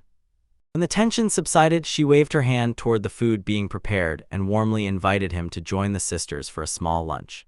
He stood and watched, feeling the weight of the ancient pact, while strange new alliances slowly settled as the day went on. He stands by the table with a gentle smile and invites others to join the meal, but he harbors a suspicion that he is being lured into a domestic trap. Grant enters the room and announces that the food is ready, but encounters Abel, who has collapsed into a chair completely exhausted after a long lecture. He calls the group and they burst in with a storm of excitement, their faces glowing with anticipation of a great feast. They eagerly examine the laid-out dishes and cannot believe it. Is this really the cuisine of a big city? He only nods. Alicia gazes at the food and cannot help but notice. The ingredients of this city are known for highlighting beauty. Guests noisily demand sweets. They directly ask for cake after yesterday's cookies, and he asks them to sit down and be patient. He gently calms them. The dessert is already ready, but insists, first finish the main course. Holding the bottle in his hands, he enthusiastically explains that inside is a magical apple drink brought from the city. He pours the mixture and the group watches with wide-open eyes, holding their breath as the ingredients swirl together. They watched as the drink was prepared, honey poured in a thin ribbon into the glass, sweetening the base of Lictor's blood drink. She explains that it is like a light potion. It improves blood circulation and adds beauty. Guests shuddered in surprise from the tingling and thoughtfully wondered, what is this strange, sparkling dream? He reassures them, explaining that if it is diluted enough, there is no reason to worry. She took a sip and felt the drink is non-alcoholic, a wonder she had never encountered before. In this world, such carbonated drinks are rare. They are found only near volcanoes, and no one drinks them as ordinary refreshment. He finally reveals the secret. When you mix magical powder with lemon water and vinegar, the very same signature fizz appears. They decided to postpone the technical details for later, first to eat, and they promised to talk about the origin of that magical powder later. They enjoy the banquet, admiring the wonderful taste of fried chicken with mayonnaise, tomato sauce, and fresh lemon wedges. He eagerly tastes the white sauce, enjoying how perfectly it matches the crispy chicken. They continue eating with appetite, their faces smeared with the delicious dish, and they enjoy each other's company. The group gathers around the table, sharing fried chicken and enjoying light, carefree camaraderie. While eating, they help each other clean up, playfully wiping sauce from faces and sleeves. She watches the culinary skill and enthusiastically praises the unique preparation of licked or meat in sweet vinegar sauce, which enhances its flavor and beneficial properties. He thoughtfully recalls his journey and admits the constant need to cook while traveling taught him to master these recipes. Everyone says that with such talent he should open his own establishment, but he remains humble and does not boast about his unusual methods. He carefully pours a stream of rich dark sauce over the perfectly roasted meat, and the appetizing aroma rises to meet him. He tastes a piece and says that although the ingredients are truly wonderful on their own, the dish would be even better with good sake. Nearby, friends watch with smiles and wonder. For such a build, he really has an insatiable appetite. Visitors exchanged surprised glances and admitted that they had never seen him eat so much before. Shrugging off the remark, he smiled and said that with such a delicious dish, one could definitely allow themselves to indulge. And he serves his new creation, a baked rice ball, and everyone at the table immediately looks interested. Confidently smiling, he ladles steaming, aromatic soup directly onto the toasted rice ball. He asks them to take spoons and break it apart so the rice absorbs the broth and becomes the perfect bite. He watches as his friends enjoy the food. Their faces glow with genuine satisfaction from the flavors he created. They eagerly savor the rich taste of the toasted rice balls, noting how the seasoning perfectly complements the warm, aromatic soup. After the main course, he announces that next is dessert and heads to the pantry to get ingredients from the refrigerator he maintains. He begins gentle plating, carefully placing the chilled pudding he prepared earlier and decorating it with a bright mix of fresh fruits. Precisely and neatly, he places a scoop of homemade milk cream ice cream, feeling its slightly icy texture, and sets it next to the pudding. He puts the finishing touch on the presentation, pouring a thin stream of thick cranberry sauce on top and crowning the dish with one perfect cherry. Presenting his final creation, he solemnly showed the beautifully served pudding, decorated with ice cream and fruits, ready to delight the guests.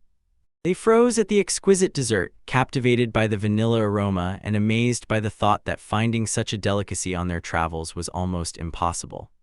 He explains that although the process is painstaking, the freezer makes it possible, and notes that the vanilla pods were gifted to him earlier. In response, they sincerely thank him, and he insists that there is no need to worry about the effort he put into preparing the food. The rarity of the ingredients catches the eye. Vanilla pods are so expensive and exclusive for the elite that they are almost impossible to find in ordinary markets. They are worth their weight in gold. They froze before the dessert. They were stunned by the realization that before them was true luxury made from ingredients unattainable to ordinary people.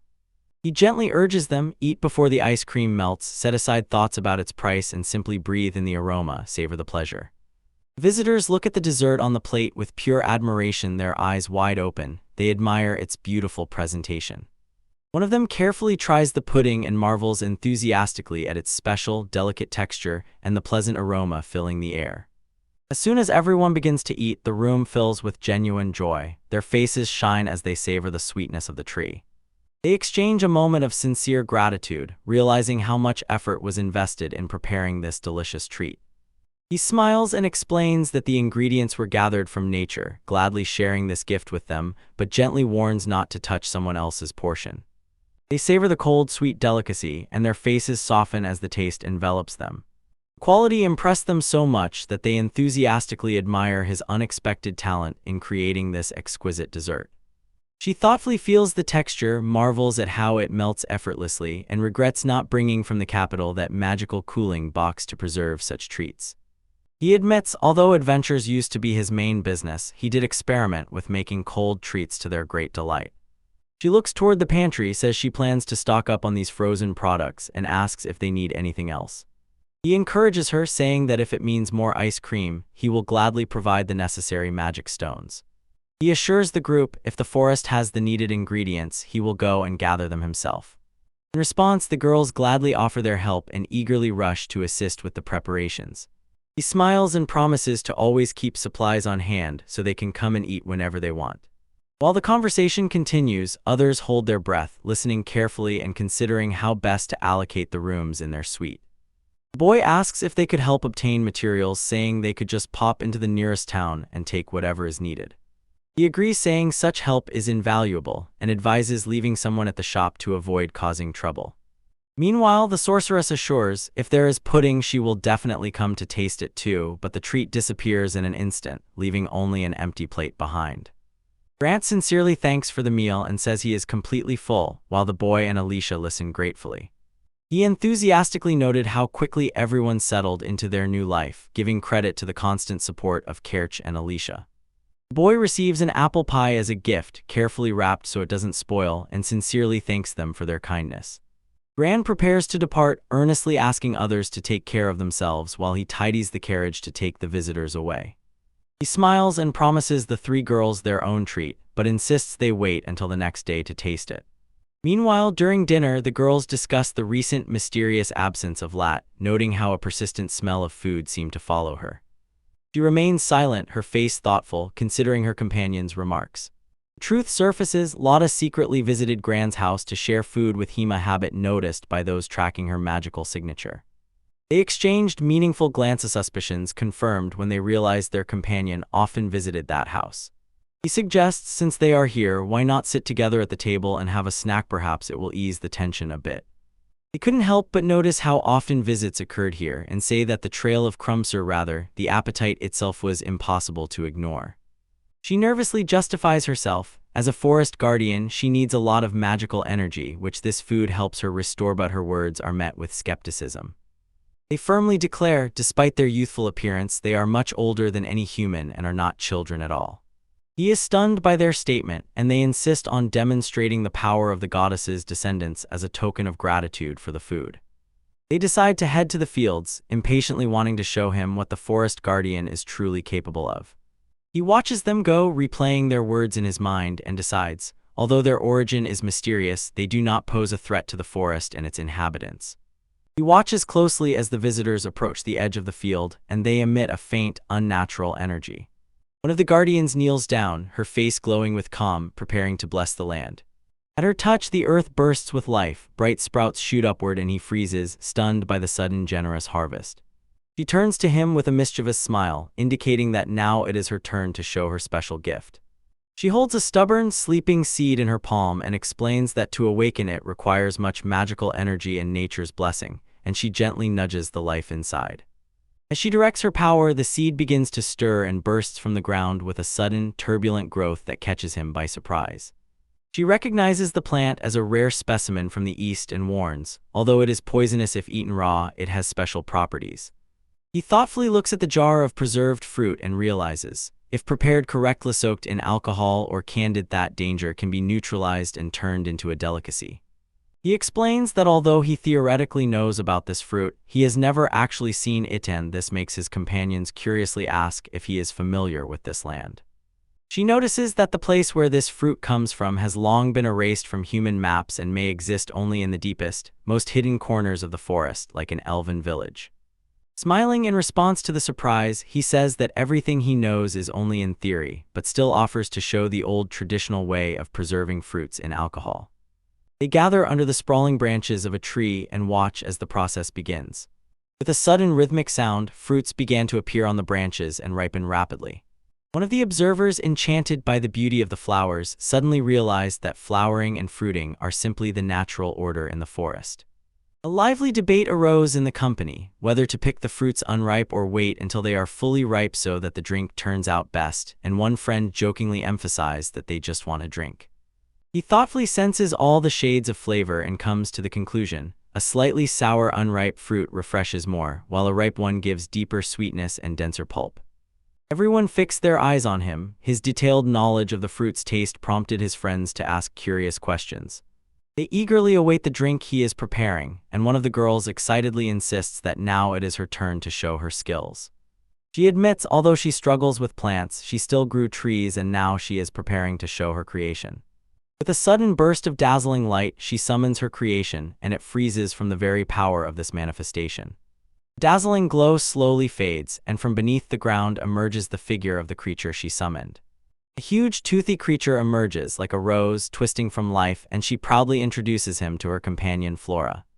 She explains that Flora is the spirit of a flower that can move independently and asks him to help protect her home. He listens as she details that the spirit feeds on sunlight and magic, and she adds that although it can be frightening, it is not aggressive but acts as a guardian against strangers. He watches as the flower spirit Flora gently hums with energy, and the girls say that she is so formidable that she will scare off weaker monsters if they do not provoke her, and add that any uninvited guests can simply be handed over to him. Sighing, he reflects on the recent events of the semester and feels that after just one lunch, the situation has become even more complicated. The conversation smoothly shifted to the future. The girls, with a sparkle in their eyes, said they want a help in the fields and can no longer wait for another serving of his dishes, while Flora remained a silent, watchful presence. When the group is about to disperse, he waves goodbye and smiles, thinking that sometimes having dinner under the stars is quite nice. Returning to the house, he thoughtfully considers that to have enough space for everyone, a bigger table is needed, and decides to discuss this with Abel when he returns. A sudden, frightening appearance interrupts him, but he quickly realizes that this creature poses no threat here and now. The next day, the weather is clear and pleasant, and even the carnivorous plant Vronia seems to smile in the morning light. He notices that Abel has set off for the royal capital. Now the day belongs to him and his own plans. Filled with determination, he decides, before going anywhere, he will make a gift with his own hands. He gathers ingredients: flour, salt, yeast obtained from slimes fed with apples, and fresh vegetables ready to start kneading his special pizza dough. With skilled hands, he works with the mixture, kneading it until it forms a smooth, dense ball. He does not stop. He presses and folds the dough, fully focused on achieving the perfect consistency. While the dough rests, he takes on the sauce, skillfully finely chopping garlic and onions, cutting fresh tomatoes, frying the aromatic base, adding tomatoes, and stewing the sauce until it thickens to the perfect consistency, completing his culinary creation. He focusedly rolls out the dough, generously covers it with thick tomato sauce, and lays large portions of salami, making sure every detail is perfect. Nodding with satisfaction, he sprinkles the last layer of cheese on top, feeling confident in his creation. He carefully slides the prepared pizza into the waiting oven. The heat from it hits his face. The fire dances in the stone fireplace, and he impatiently waits for the dish to be ready. The smell of melted cheese and toasted crust fills the air. The masterpiece is finally ready. He lifts the steaming piece, eyes wide open at the first bite, and is immediately overwhelmed by rich, spicy flavors. Although his tongue burned from the heat, he could not stop. The melted cheese and sauce were simply incredibly tempting to him. He enjoys the toasted edges and the perfect balance of ingredients and realizes this homemade dish is true perfection. He clapped his hands, pleased with the quality of his creation, although deep down he secretly dreamed of keeping it all to himself. Full and happy, he began to wonder what culinary experiment to try next, maybe something with seafood. In a moment he was already there, stepping into a quiet, shaded forest and moving further. He froze to concentrate energy and activate the physical enhancement skill, but something strange and unfamiliar in the air caught his attention. He cautiously made his way through dense thickets, peering into the shadows to detect the source of the alarm. He carefully advanced through the thick underbrush, looking into the darkness to find out where the noise was coming from. He crouched by the pond and activated the reconnaissance skill to scan the surroundings and find at least the slightest sign of life. He sensed a bunch of small presences ahead and immediately noticed that these were not the molebees he had encountered before. They felt different and were possibly even larger. He realized he had come across a nest of mole-like beasts and, overwhelmed by a sense of urgency, prepared to move forward. He dives deeper into the cave and feels the passage suddenly narrow. Broken branches suggest that something much larger than a crypto-like creature had passed through here, something he had not even suspected. Examining the plan, he understands that the passage was deliberately made wide so that larger creatures could pass, and he wonders if the tunnels were dug specifically for their movement. Suddenly, a sharp electric shock ran down his arm. He recoiled in surprise, his body instantly reacting to the invisible jolt. He gasped convulsively, his heart pounding wildly as he realized he had barely escaped a trap, and adrenaline sharpened every sensation. Gathering himself, he focuses on the path ahead, understanding that he must rely on his own instincts and physical training to navigate this dangerous terrain. He repeats to himself the most important rule: if you avoid direct contact and stay calm, you can bypass these dangers. Moving with calculated precision, he makes his way through the treacherous terrain, barely dodging the viscous, sticky liquid that threatens to pull him in. He freezes, wipes the sweat from his forehead, and looking closely at the substance, realizes with relief and surprise, it's just water. He gathered all his energy, activated the amplification of his whole body, and prepared to withstand the approaching danger. When the adrenaline rush overwhelmed him, he couldn't help but ask himself if he was really needed here, and suddenly he was enveloped by a heavy longing for the comfort of his native home. Suddenly it dawned on him, the source of the snake's presence was right ahead, and peering into the darkness, he finally noticed it. Although he did not know exactly what kind of creature it was clear to him. The safety of the moles was above all. He had to intervene immediately. To protect them, he sharply rushed forward, grabbed the snake and pulled it away from its target. The beast instantly retaliated. Its huge jaws snapped at his side with deadly intent. He did not retreat. Grimly smiling, the creature turned out to be strangely resilient. When he got close to the snake in a tight fight, he realized with horror that its fangs were covered with deadly poison, so he had to parry with desperate precision. He plunged his blade deep into the snake and finally deprived it of life. The creature collapses in the dim tunnel. When the threat is eliminated, he sighs with relief and moves the carcass aside, clearing the way forward. The mole beast approaches, expresses boundless gratitude for his timely intervention, and confirms that he fulfilled their previous agreement. He laughs heartily, relieved that the tunnels survived and his comrade avoided that chaos. They glance at the gathered supplies. How much meat of the rock bird and black buffalo, honey and salt are here.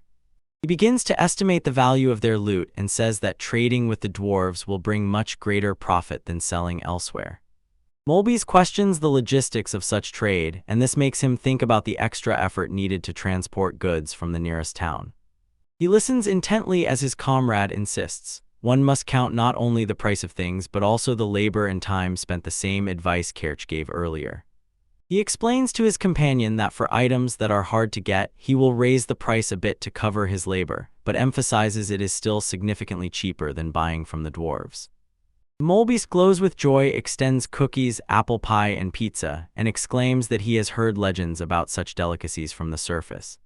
After the first successful trade, he sighed, going over in his mind what had happened, and sincerely hopes that future encounters with creatures will pass without dangerous monsters. Grant enters the shop, cheerfully greets others, and holds a fresh batch of potions ready to start work for the whole day. The shop workers warmly welcomed him. Their excitement at his arrival was so obvious that he couldn't help but ask if something special had happened. In gratitude for recent help, they give him a gift from the shop, handing him a mysterious device. It turned out that the device was an automatic lighting system made especially for slimes, and he could not hide either his surprise or joy. She explains that the device is powered by light stones and simulates sunlight, so the slimes always receive care even when there is no natural light at all. After all, the physical properties of the slime change depending on how much it is exposed to sunlight. Such a controlled environment is vital for its health. Slimes essentially perform photosynthesis. They breathe and react to light almost like plants. It is already clear these creatures behave like plant monsters. Their life rhythm is dictated by light, and how exactly this is arranged inside remains a mystery to the world. He quietly reflects on the limitations of his slimes. Previously they needed sunlight and they were vulnerable to the whims of weather and nighttime darkness. To overcome this, he uses a special lighting device powered by magical light stones so that his slimes always receive even light, regardless of the time of day. But these stones are rare and expensive. They are wildly sought after because of unique properties that distinguish them among other magical artifacts. Because to reproduce the full power of natural sunlight, a larger magical stone is needed, so the equipment still costs a lot. While he was carefully examining the device, a young boy approached him and handed over an item as a gift. He hesitated at first to accept such generosity. The boy insists, explaining that it is a token of gratitude from the shop for helping to sell potions, and firmly refuses any payment. He is stunned by this kindness, says he has already received too much, but the boy just smiles and waves off his concerns. The boy and the woman stand nearby and say once again that this gift is just a small thank you for the support he gave them, and he is deeply moved by their sincerity. He listens as the woman and the boy say that the gift is just a small token of gratitude from their relative's little shop, and they insist that he accept it without hesitation. Accepting their kindness with a warm smile, he agrees to take the item and gratefully acknowledges their generosity. The conversation takes a different tone. He recalls that he had previously told the woman about his interest in slimes, and that is why she made such a thoughtful gesture. They discuss that the mage also recommended exactly this tool, emphasizing that it was advice given with consideration of his own needs. He smiled inwardly. The mage truly understands his passion for slimes, but it is the process of raising them that still brings him genuine joy. Recalling his past life, he compares his current reality with those imaginary creatures he once knew. He notices that slimes in this world have unique, sometimes troublesome, and sometimes even strange traits. Walking through the city, he suddenly realizes those creatures that were once only a product of imagination have now become an integral part of his daily life. He carefully observes the slimes, noting how they absorb the properties of what they consume, and this generates unexpected and fascinating changes in their form and behavior. He watches this living process. Substances that the slime absorbs either merge into its essence or are expelled as waste, and the creature itself can split, creating new, independent beings without memories of the predecessor. Although a magical stone lies at the center of this creature, he notices that the slime jelly itself is much more valuable and in demand. He understands that as long as the core remains intact, the jelly will regenerate over time, so it can become a renewable resource. This jelly can be consumed raw or dried and ground into a fine powder, and it is useful in cooking, alchemy, blacksmithing, and even sewing. Because they devour almost everything, he sees how they are used for garbage cleaning. This practice has become common even in ordinary homes. These domestic slimes are often collected by professionals, recycled into agricultural powder, and used as an important source of fertilizer. He runs Abel's words about specialized academic institutions studying these creatures through his mind, and with a heavy heart understands, such advanced education is unavailable to common people. Despite all the complexity, he understands. Slime powder has become incredibly popular now. Even those who barely understand it can easily cultivate them. He watches with interest the reaction. The jelly-like mass from slimes fed only apples dries into powder, and he notices that this can become a great bread leavening agent. This substance is then dissolved in water. This resembles the method used to create Jews for the merchant Ricturtes. He experiments again, applying the decomposition skill to the lightning element slime, and recalling his past life, managed to separate crystals with white souls. To further purify his materials, he gently exposes the jelly-like mass from the slime to direct sunlight. It slowly dries and turns into a fine powder. He thoughtfully reflects on the dangers of his experiments, recalling the case when a slime with lightning properties, upon contact with salt, unintentionally produced an extremely poisonous gas.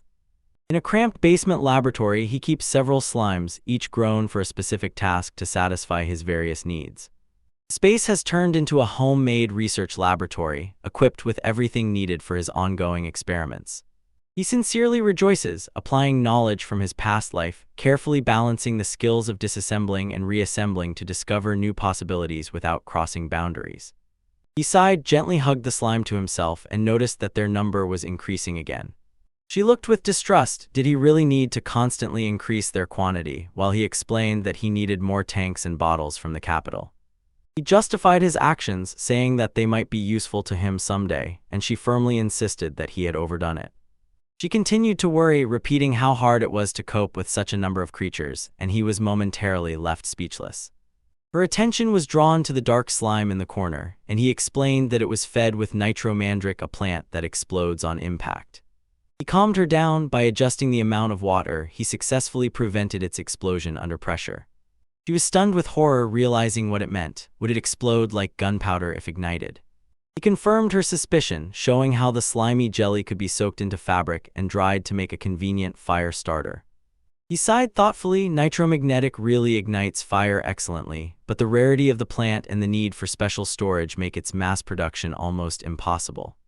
His companion immediately interrupted, begging him to abandon the reckless idea of growing such unpredictable plants in their garden. She sighed in despair and begged him to stop the dangerous experiments, but he remained indifferent, carelessly brushing off and dismissing her concern. The conversation suddenly changed when he opened the status menu, and he was shaken. A strange new title appeared suddenly.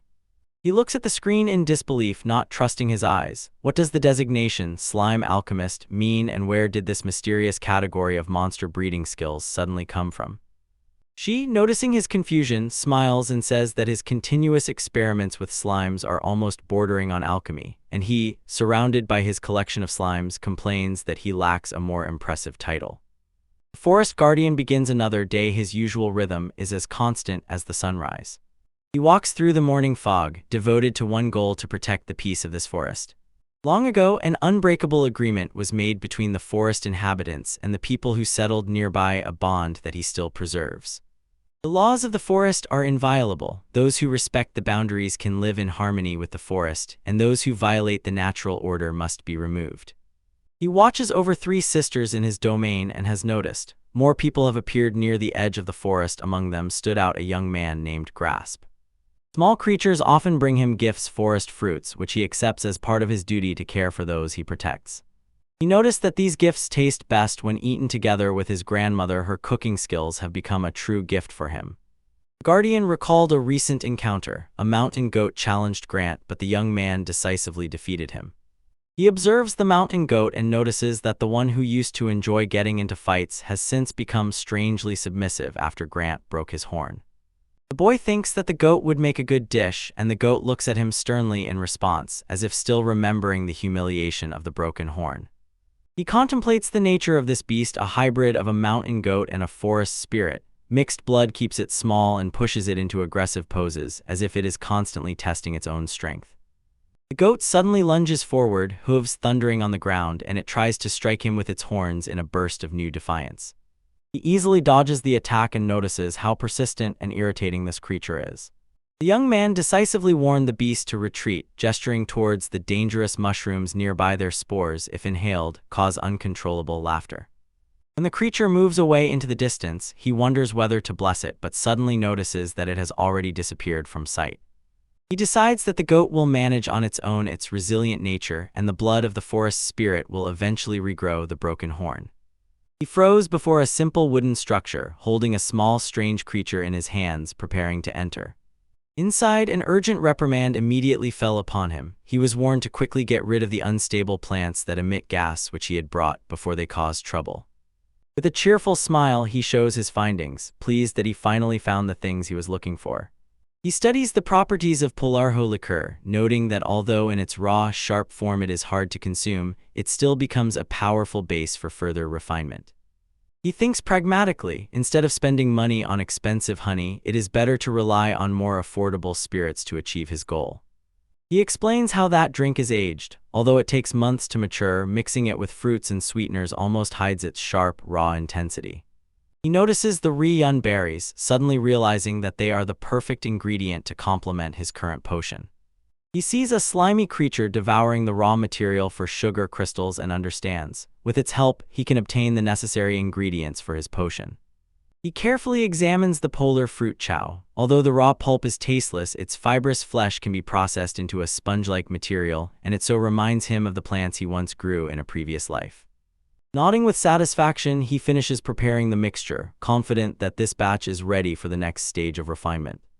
His thoughts jump to the next goal, to find a substitute for pickled plums, because without them, he believes, his current project simply will not succeed. A mischievous idea flashes through his mind. He imagines what Abel's face would look like if she tried the sour drink he is about to prepare. He sets off into the thickets, determined to find red shiso, a plant that will give him the bright red hue he needs. Examining the leaves, he recognizes a plant very similar to the shiso from his past, but notes that it is actually a medicinal herb called karmixin. He carefully collects samples, noticing that the green variety is more common, but it is the red one that has the special properties he is seeking. He thoughtfully considers the benefits of these herbs. They are powerful in cleansing and restoring the body, making them a true treasure for his alchemical potions. He gazes at the cushion plants, noting their aggressive spreading, and involuntarily thinks, would gathering be easier if he grew them in his own garden?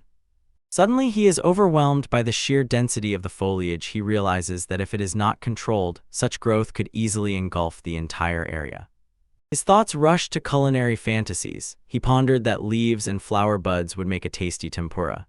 He began gathering plants and decided to take home both red and green ones to play with their flavors in the kitchen.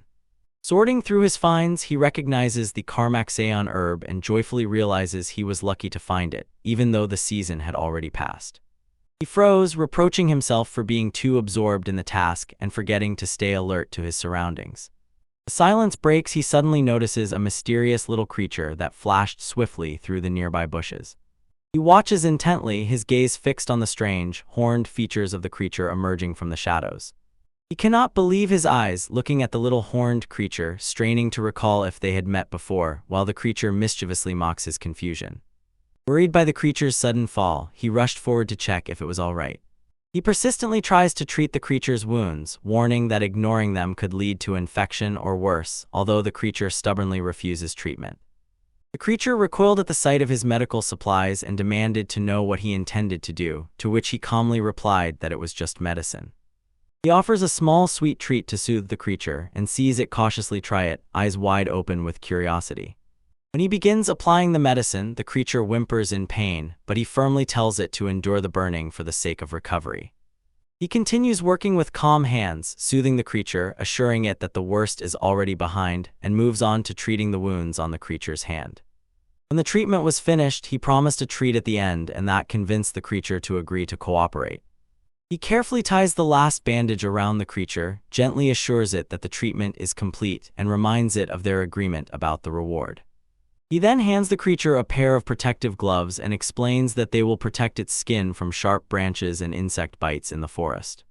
The creature accepts the gift and says that although it usually forgets its gloves, today it is grateful for such a gesture. Surprised by the sudden gift, the creature looks up at him and asks aloud if it will ever grow as tall as its companion. He smiles and says that although he does not fully understand how these creatures develop, humans experience rapid growth during the transition to adulthood. He continues, advising that if the creature wants to grow big, it needs to eat well, move, and rest a lot, and not forget that the parent's genes also play a role. It seems the creature is determined to follow this advice, although it gets a bit annoyed when he treats it like a child, insisting that it will still grow impressive. With a final cheerful exclamation, the creature vows not to forget his kindness and assures that the reward he promised is well deserved. The little creature fluttered away like a lively farewell, and he remained watching with a smile, understanding everything. He thought that with such restless energy, their paths would soon cross again. Stretching, he decided to gather a few more pillows before finally going home, satisfied that he had successfully completed another task. Gran sits among piles of gathered fruit and sighs heavily, looking at the huge amount of work ahead. He mutters to himself because the thought of processing all this seems incredibly boring to him. He has already started saving the reunion fruits in various ways, filling jars with syrup and preparing batches of pickles so that nothing goes to waste. The ingredients from the forest were gathered only yesterday, and he hoped that simply soaking the fruits would be enough to finish the job. But the truth of the work shows itself. He has to carefully wash, dry, and prepare each item separately, and this increasingly exhausts him. While he was working hard, 3 girls appeared and said they had completed their tasks and were now ready to help. He sighed with relief. Overflowing with gratitude, he thanks them and promises to prepare a tasty lunch as a reward for their hard work. They crowd around him, looking at the menu with interest, and he assures them that the food will be ready in no time. He hands over fresh fish and says he is going to fry it in oil. The girls immediately start asking about the dish with curiosity. He starts with the base, pouring fragrant vegetable oil into a deep pan, which reminds him of olive oil from a past life. With skillful hands, he adds rosemary to the oil to infuse it with aroma, then carefully cuts the fish into bite-sized pieces and gently immerses them. The pan is placed on a low heat. The fish slowly simmers until its flesh attains the perfect matte white color. When everything is ready, he sprinkles the mixture with a pinch of salt, then carefully pours the cooled oil into a jar, thus completing the preservation process. He notices that storing fish in oil is incredibly convenient, always having a ready ingredient at hand for future dishes. While the aroma fills the room, he mixes canned fish with mayonnaise and generously spreads it on bread, and the guests watch eagerly. The ready tuna sandwiches were served. Their appearance caused 3 young women to gaze in admiration with wide-open eyes. In unison, with cries of sincere gratitude, they finally rush to the food he prepared for them. They devour the sandwiches with unrestrained delight. Their faces glow with each bite of this delicious treat. While swallowing, they enthusiastically note how exquisite this food is, jokingly confessing that they could never return to life without such delicacies. He joins them, takes his sandwich, and with a smile watches as they genuinely enjoy what he prepared. The guy enthusiastically shows the perfect harmony of tuna, mayonnaise, and lettuce, and the guests immediately, in chorus and impatiently, ask for seconds. When dinner ended, they leaned back full and satisfied, and he, clearing the table, noticed that his portion was already eaten. They tease him for hiding such tasty food from others, laughing at the very thought of what would happen if someone found out. Having eaten their fill, they sincerely thank him for the meal and promise to return soon. He sincerely thanks them for helping to handle things so quickly, and then immediately switches to the next task, preparing reun wine and dried reun. He sits and thinks about the craft of reunion wine. The fruits are simple, but in this world sugar costs like gold, so its preparation is a true luxury compared to past life. Carefully and precisely, he generously pours polarcho liqueur onto the reun fruit and adds a bit of honey to enrich the mixture. He says patience is needed. The jar must be kept in a cool, dark place and shaken periodically during the first 2 weeks so the honey dissolves, although he admits he is eager to try the result. Aging is a test of time. Although it can be tried after 3 months, he knows that waiting 6 months to a year allows the flavors to deepen and makes the product versatile as a dessert, jam, or seasoning. He thoughtfully examined the rock sugar given by the slimes and was grateful that it was enough for all niche did not expect such a generous amount. He begins the second batch, layering reian fruits and rock sugar alternately, choosing natural ripening instead of relying on his preservation skills. The jars are sealed and he shakes them rhythmically, listening to the clinking and already anticipating the moment to compare the honey and sugar versions. When the wine preparation was completed, he immediately turned his attention to the next task, drying the rehewn fruit. He continues working, carefully layering rehewn fruits with salt in the jar, attentively sensing the delicate balance needed for successful preservation. Adjusting the amount of salt, he notes, although he might be tempted to reduce it, maintaining a certain dose is important to keep the product longer and prevent spoilage. When the jar is filled, he places a heavy lid and sits on it, explaining that such pressing is necessary for a week-long aging. Then he turns his attention to camaraderie leaves and washes them thoroughly to remove bitterness before preparation. He carefully squeezes the sharp juices from the leaves. This ensures that the finished dried fruit will have a much more refined and pleasant color. Observing the progress, he smiles, satisfied that the fruit is growing exactly as he intended. The lid pressed down so hard on the fruit that a brownish transparent liquid gathered on top rehewn vinegar. Gently separates some of the fruits for drying, then levels the liquid with a ladle, adds prepared leaves, and completes the pickling. He pours rehewn vinegar over the fruits, making sure they are fully submerged, and tightly closes the ceramic jar. He notes that the mixture must stand for half a month, admiring how his preservation skills make the process incredibly efficient. When the main preservation is complete, he takes the remaining fruits and decides to combine them with honey. He feels that the natural sweetness of honey will perfectly highlight the acidity of riyad. He goes outside and carefully surveys the area, looking for the perfect spot for the final stage of his work. Having found a suitable place, he sets the rehewn to dry and admires their bright red color, counting that 3 more sunny days and the process will be finished. He will be ready for the arrival of Abel and others. Grant takes a piece of the preserved fruit for a taste, and his face immediately contorts. A sharp acidity hits right on the palate.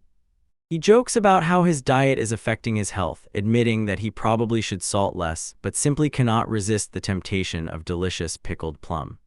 The boy thoughtfully reflects on the preparation. When he dips the fruits again into the vinegar bath, the flavors soften and the acidity deepens over time. A sudden, persistent nudge pulled him out of his thoughts. He turned around and saw a creature demanding his attention. He enthusiastically explains to the beast that this treat is a special preparation of rehewn fruits and camaraderie leaves, pickled together to create a unique flavor. Offering the creature a piece, he watches with a smile as it greedily devours the treat, clearly satisfied with the result of his experiment. He continues to offer more, and Abel approaches, asking about his secret snacks. He smiles and casually invites her to try his creation herself. She examines the dried fruit of rehewn, noting its powerful restorative effect while simultaneously doubting it due to the overly intense flavor. He confirms that it is edible but warns, because of the high acidity and strong energy-restoring effect, one must be careful not to eat too much. She smiles and admits that the fruit cleared her head and relieved her fatigue, then asks if others have already tried it. He suggests removing the large pit before eating. It will be more convenient that way, and hands her another piece. She accepts the offer. Her face softens, and she prepares to taste the fruit again. When she bites the fruit, she is instantly overwhelmed by an explosion of sharp, powerful flavor, and her face involuntarily contorts. Others watch with amusement as she struggles not to show a reaction to the stunning sourness. She looks at her reaction with a sly smile, enjoying how her usually restrained behavior is falling apart. He beams with a mischievous sparkle in his eyes. It is clear how much he delights in the chaos he himself has caused. The sorceress thought, although she had lived many years, she had never seen such a strange way to eat fruit. It was as if a wave washed away the fatigue of the day. She sincerely thanks for the gift, acknowledging that this rare item is the perfect token of gratitude for the received help. They explain the consequences of the incident. The mushroom spores caused uncontrollable laughter, and the trio was left helpless until the young visitors finally came to rescue them. They sit side by side in a quiet room, the tension after the recent adventure slowly fading, leaving them in a quiet, shared moment of rest. He offers another piece of dried fruit and she recoils, asking if he really wants to test her further with this intense flavor. He smiles to himself. If the fruit is left to stand longer, the sourness will only intensify, and this thought brings a satisfied smile to his face. She reaches out, grabs the fruit from him, demands that he calm down, and grumbles indignantly about the audacity of his antics. She leans closer, curiously examines the jar, and asks if it is sour. She is told that the honey-soaked preparation balances the taste. Her attention shifts to the display, which details the properties of the reun fruits, their S-rank rarity and their ability to restore stamina and relieve mental fatigue. She looks closely at the fruit and learns, it is first salted, then preserved in honey. This is what makes it so special. Conversation turned to the variety of preparations. She compared different types, noting that some are tart while others lean towards sweeter. He intervenes and explains that the mushrooms that previously caused laughter were brought by the rat. They are completely different from these treats. She carefully takes a bite. The taste is mysterious but invigorating, and soon a wave of energy washes over her. Thinking about the madness of dried reun, she warns, its power is so overwhelming that one must approach it cautiously. She ends the conversation asking in surprise if such a sharp sourness is really necessary, and he quietly explains, in this batch, they simply do not add anything sweet. She explains to the group that although the fruit has natural sweetness, the main flavors are still saltiness and sourness. Noticing her hesitation, one of the girls suggests taking the fruit if she and the others do not want to eat it. Surprised by the offer, he sharply interrupts and insists that he will taste it himself. Wasting no time, he quickly shoved the small fruit into his mouth. The taste hooks and entices. If the previous one was too intense, this variety has a much milder sourness. She suddenly exploded with irritation, demanding to know why he did not immediately offer this sweeter version, and he only shyly apologized. Brushing off the tension, he smiled and announced that he would start preparing dinner with the fruit reun. As he walked away, he reassured them, there is no need to worry about the effects of the fruits, trust my decision. He approaches the table with a tray full of dishes and joyfully announces that dinner is finally ready. A generous feast is laid out on the table, juicy meat rolls and side dishes prepared from those unique ingredients they talked about earlier. They gathered around the table looking at the unusual tonkatsu with surprise and decided to eat it immediately while it was still fresh and hot. When everyone said thank you together, the group started eating, and their faces lit up with anticipation. She takes a bite, savoring every piece, and says that his dishes always impress. Chewing further, she notices a pleasant, distinct sourness that adds unexpected depth to the dish. He explains the secret. The meat is wrapped around a dried reun fruit, which gives that sharp, refreshing accent that cuts through the fattiness of the pork. Curiosity was off the charts. They ask about that red seasoning on the rice. He replied, it is a mixture of crushed, dried karm action and riyad. He happily watches as the guests greedily savor the dish, their faces glowing from the pleasant aroma and the perfect balance of salty and sour. One of them pauses for a moment, interested in the ingredients, and he explains that it is tempura made from resection stems, flowers, and leaves, encouraging her to trust and take a bite. Seeing her enjoy the dish, he smiles, happy that his culinary experiment was so well received. The group continues the meal, and when one of the girls asks for a drink, he serves a refreshing, sparkling beverage that perfectly complements the flavor of the dish. He finally turns his gaze back to his bowl, ready to savor the fruits of his labor.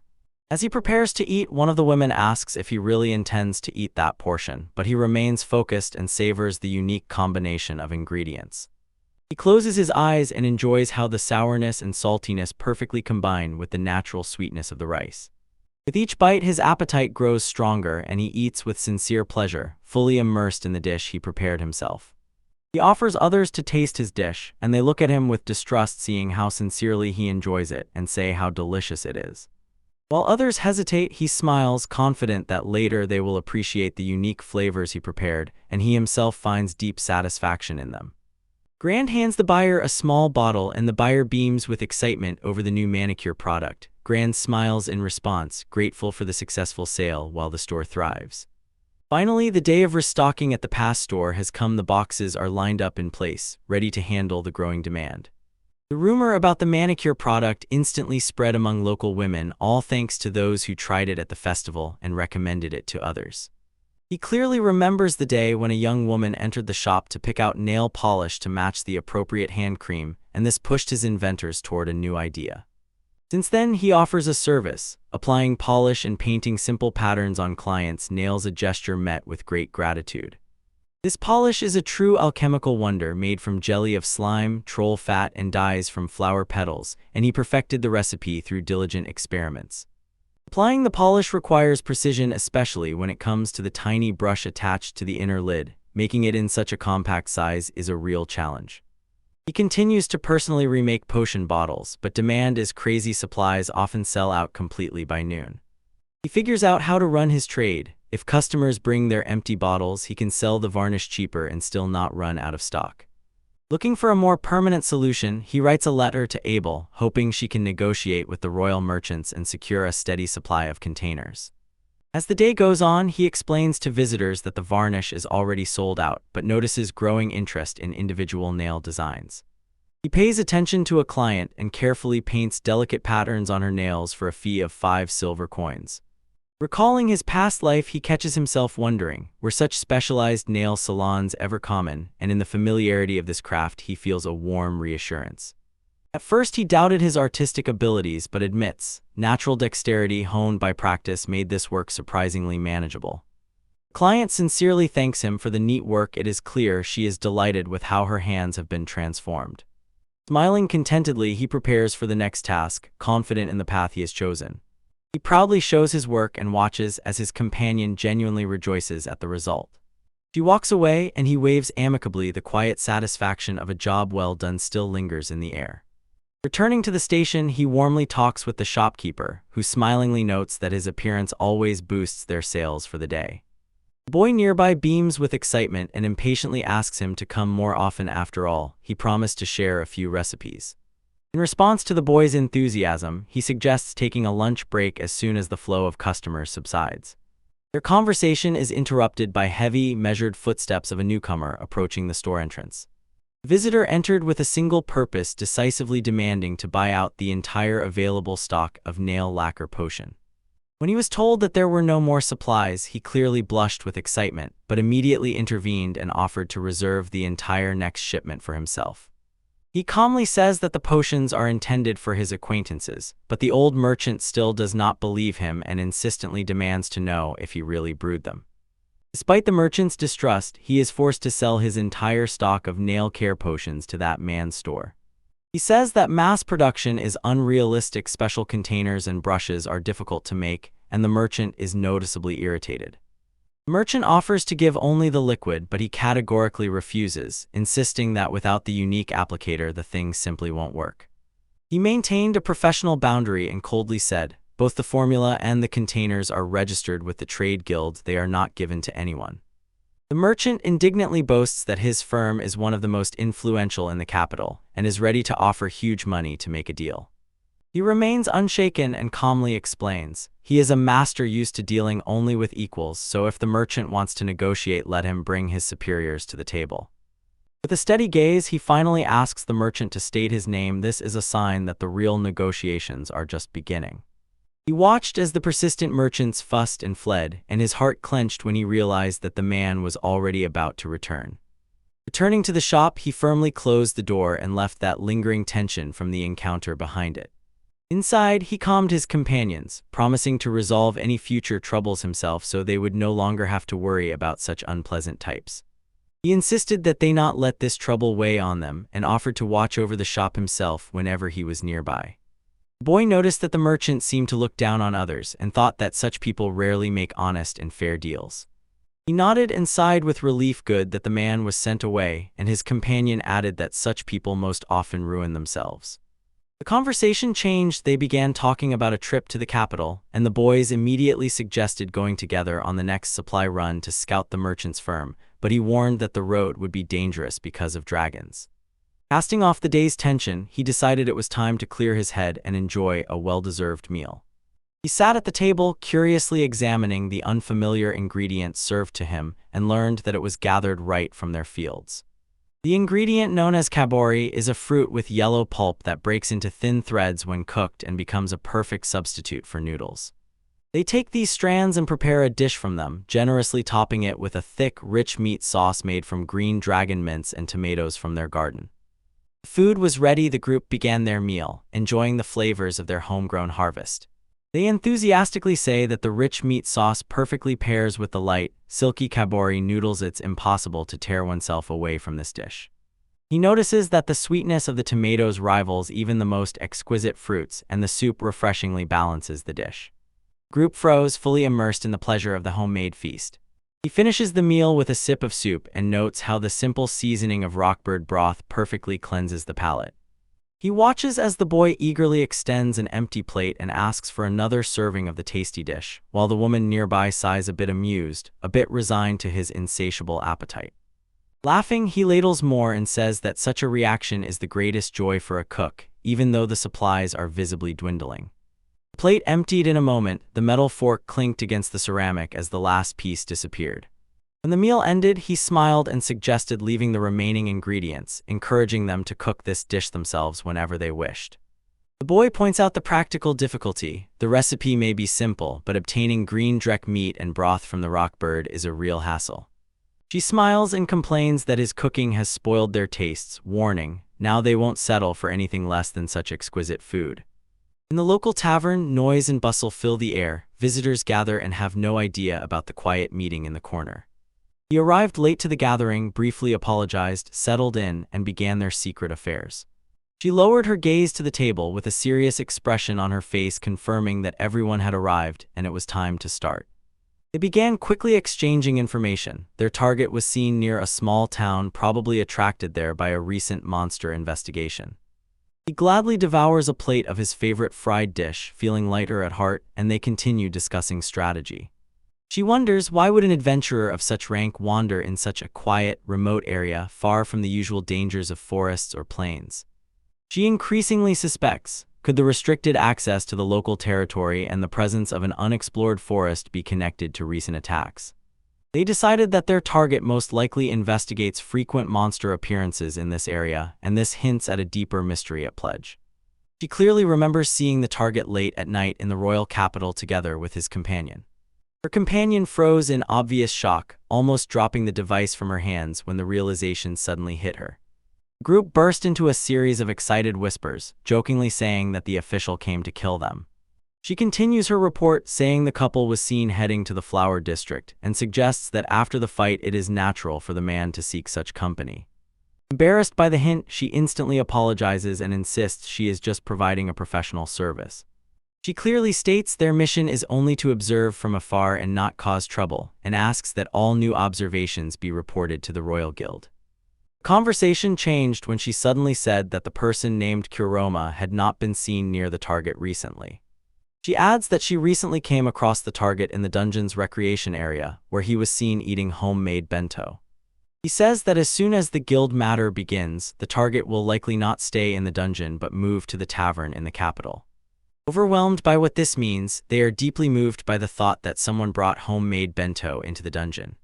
They immediately decided to record these findings, noting the absurdity of the situation. The conversation does not subside. They speculate that the target might even be returning to his hometown. News arrived. Those who infiltrated the target's family home found no traces that he lives there, only that he occasionally visits.